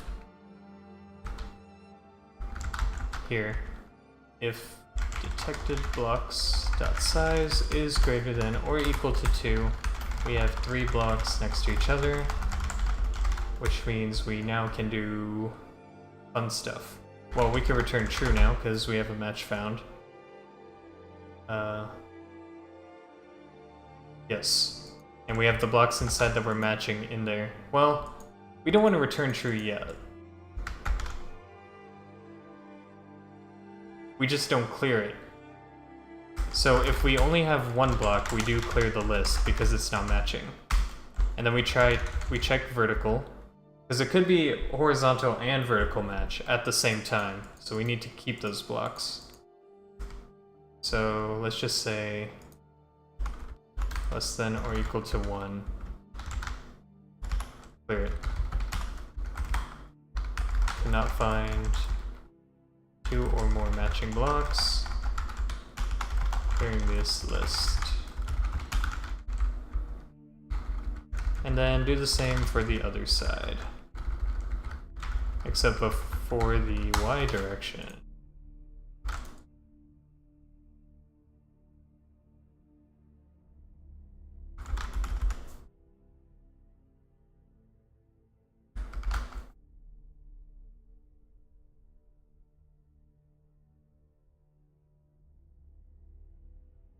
Wait, no. We have to... If we found horizontal blocks, but then we don't find vertical blocks, we shouldn't clear the list. So we would need 2 separate lists. One for horizontal matches and one for vertical matches. Or... yeah. We don't... There's really no other way around it.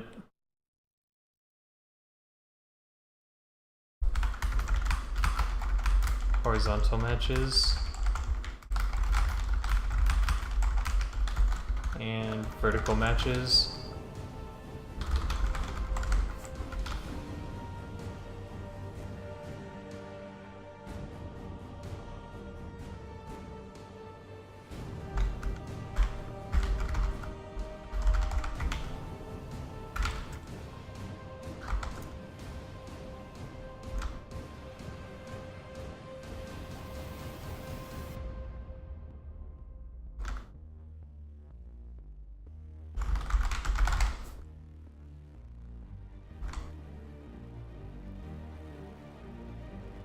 Okay, and then we combine them into our detected blocks list afterward.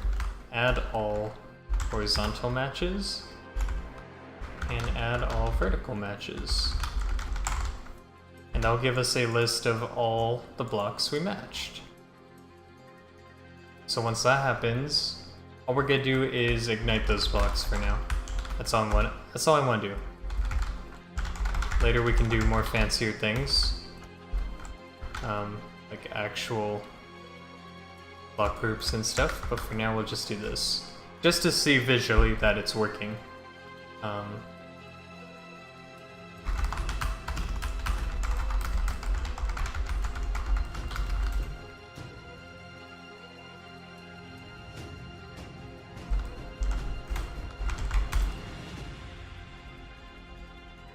Yeah, I think that's all we need to do.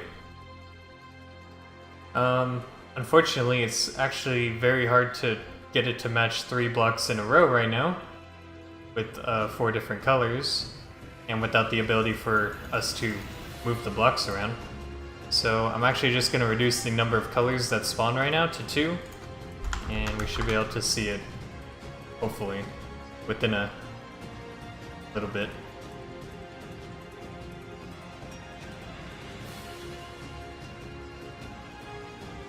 And it didn't work. Nice. But figure out why.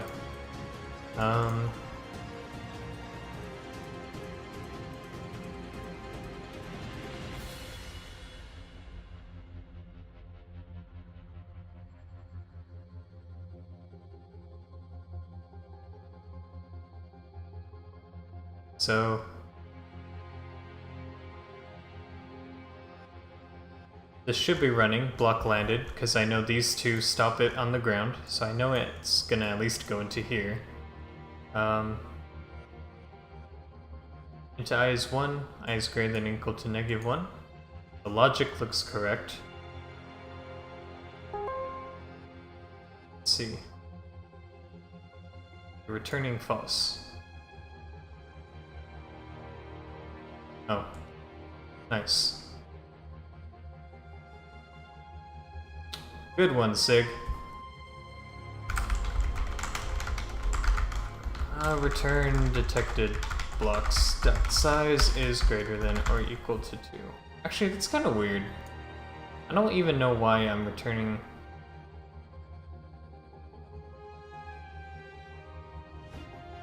And that's fine. I'm okay with this.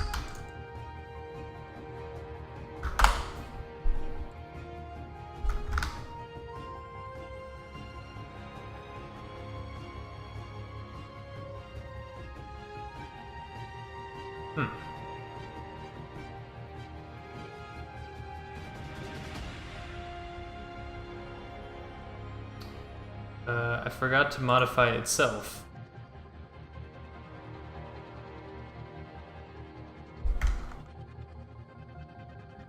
Oh.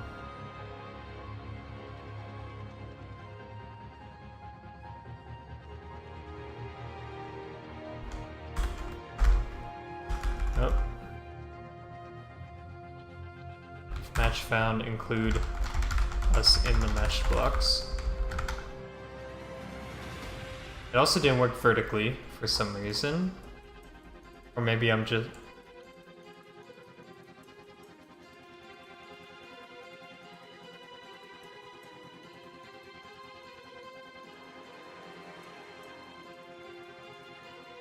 I mean, it looks okay. Let me try it again.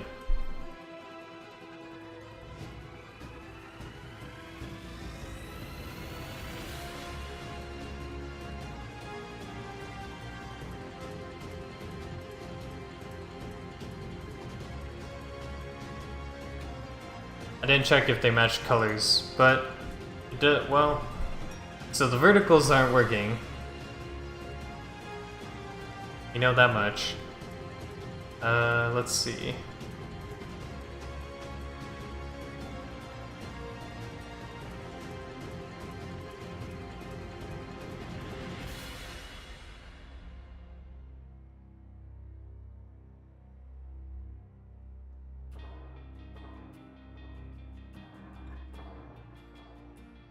I guess we're gonna output, let's output the list of all blocks and their positions every time one lands.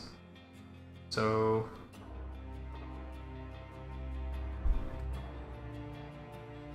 I'm gonna grab a generic toString function I wrote somewhere else.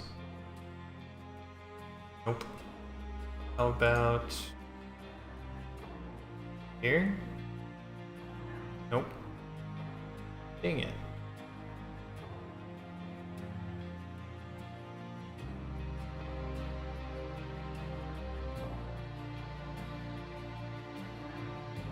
Nope, that's stack trace stuff.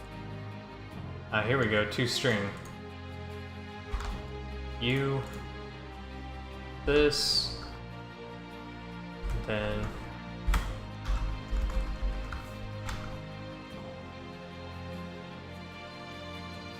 that should make it very easy to output a list of all the blocks when they land, their positions.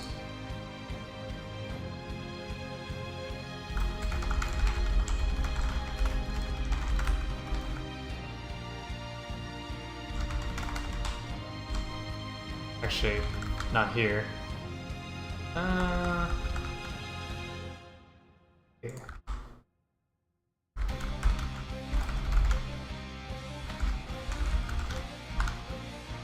Let's see. I'm gonna wait till there are 3 in a row. Well, I guess that makes sense.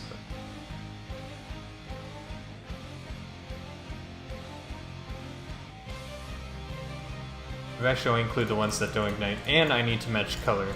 Hold on. Let me match color right now.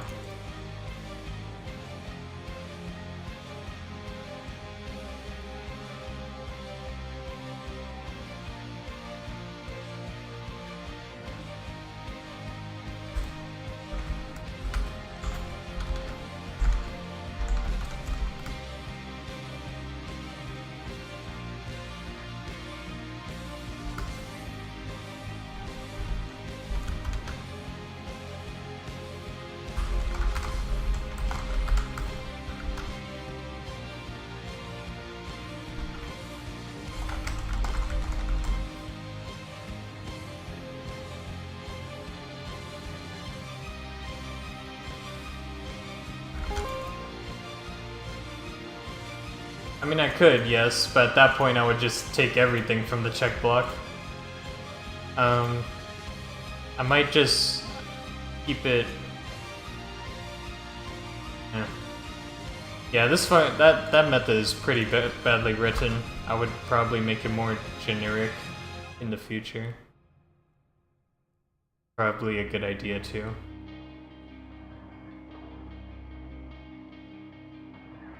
Now it's not even doing it at all. That's fine. Give me some sample data to look at least. Although I don't like that doesn't space them out, so I'm gonna replace this with new line and this extended. Here we go.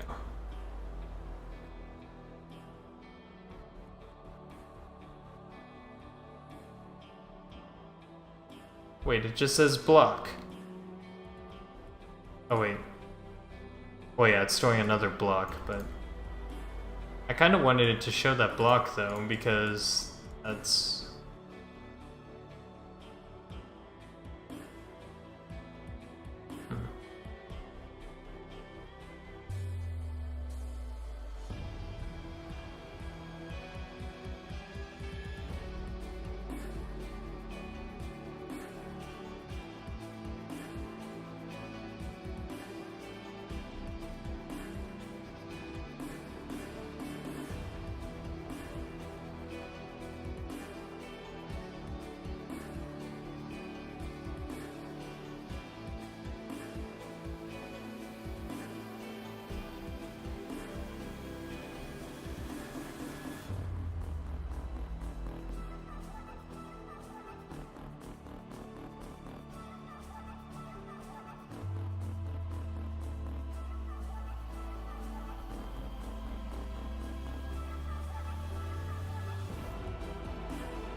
If it doesn't match, let's output both blocks and see why it doesn't match. Block. I'm gonna get rid of. Where's the other statement? Not gonna output that now. Put block. B does not match block. Check block. That would be more useful, I think.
How about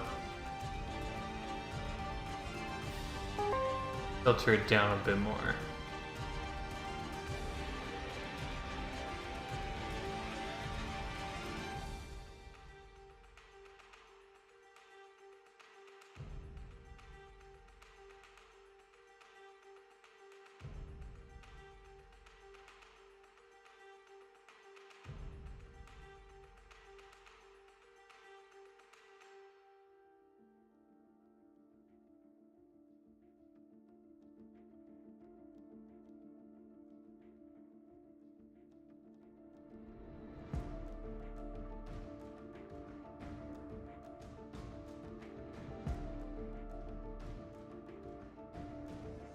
It should stop the... Oh, that's what I forgot to do. So...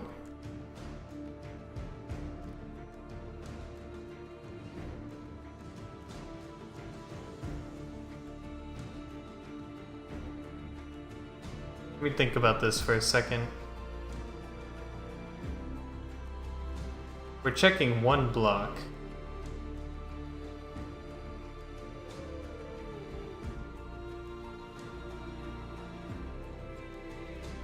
Or we're checking all blocks for one block at one position.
So we're checking for 9648.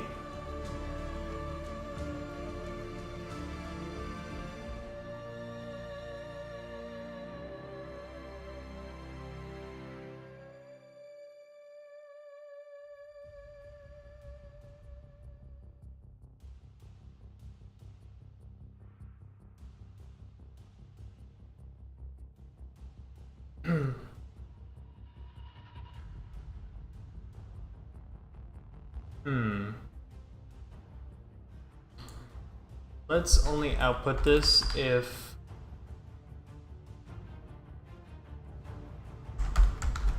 the X position matches or the Y position matches. That way we know it's at least within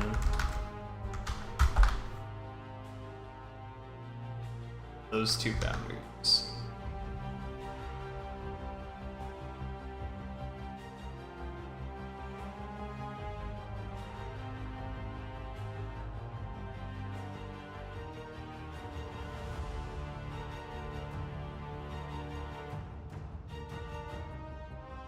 Is it still outputting the same? Wait, B. Oh,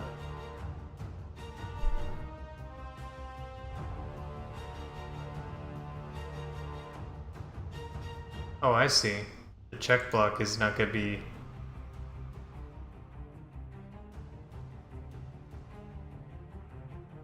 I just realized I'm not looking at the same values I want.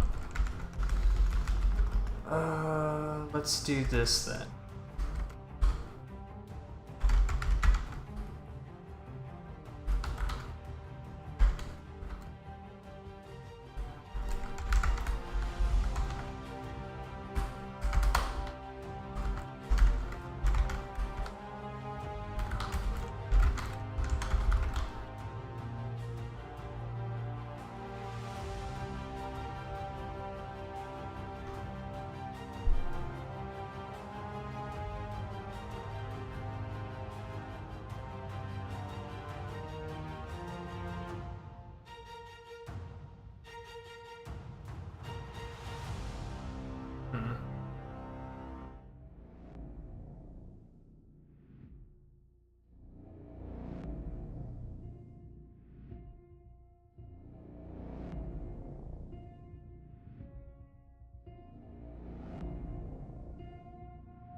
Alright, let's see if we can get... So the debugging isn't really working out for me because it's hard to track down the blocks. So I'm gonna try a controlled spawn test and see what we can come up with. Because this isn't gonna work if I keep just doing random tests like this.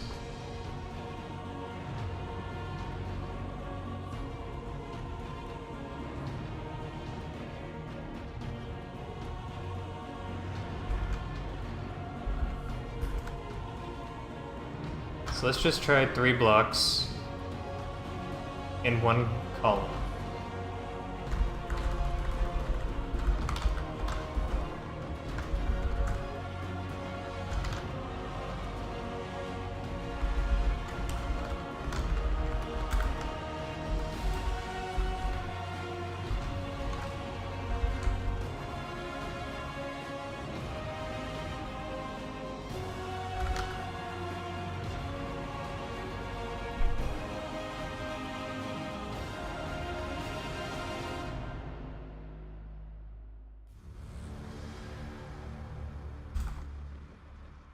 And let's only do 3 blocks.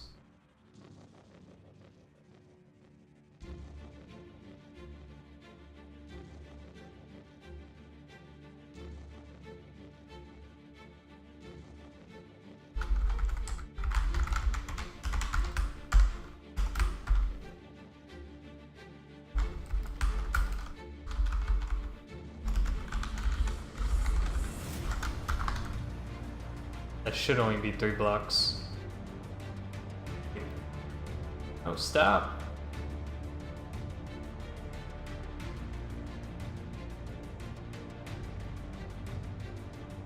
Oh wait, that's 6. How does that work? 180. No, that's not right.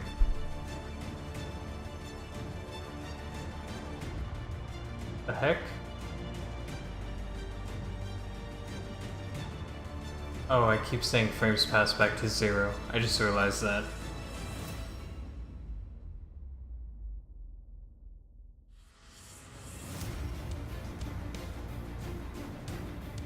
Wait, then how is this even working in the first place?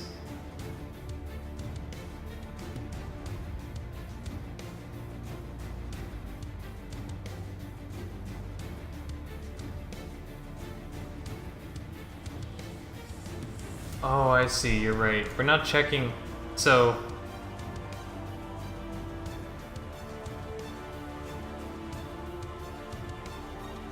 Yeah, this isn't a loop yet. It needs to keep going. So if it finds one, it needs to try for the block over afterward.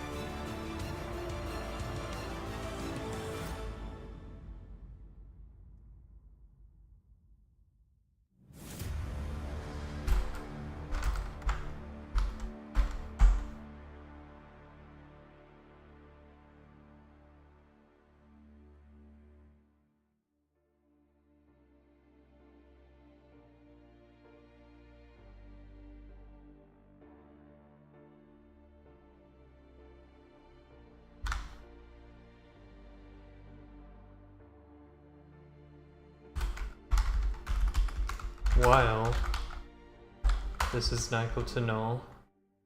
Is that enough parentheses? Yes.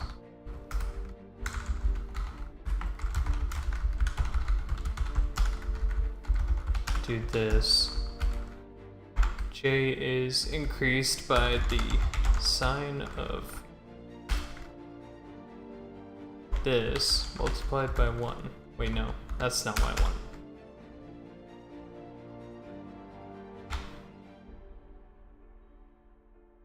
So if it's positive, it'll go up by 1. If it's negative, it'll go down by 1. Then it'll try again.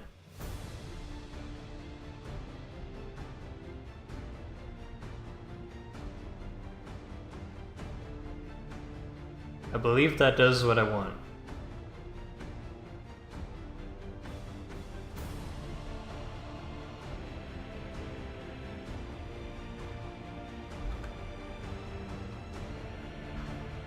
Uh-oh.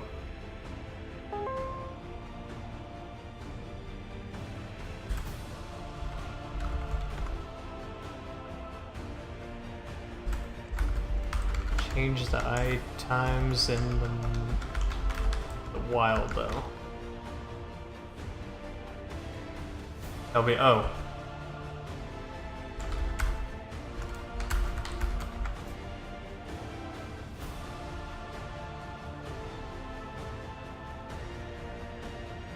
It would be... wait, no. That's gonna double it. I just want to use J strictly.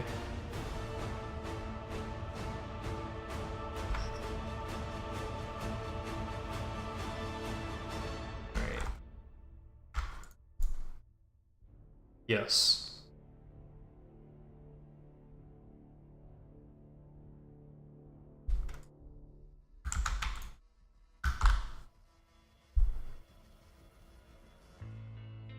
Okay. Okay. Alright. We're gonna stop that now. Alright.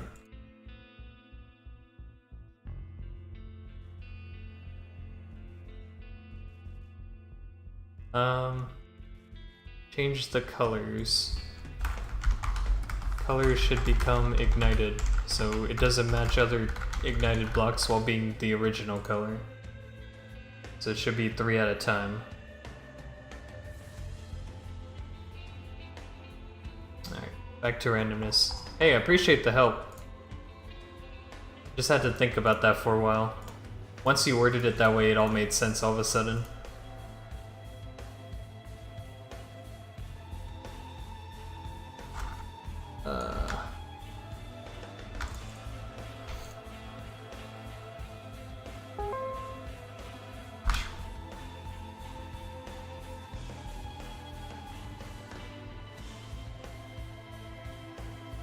Okay.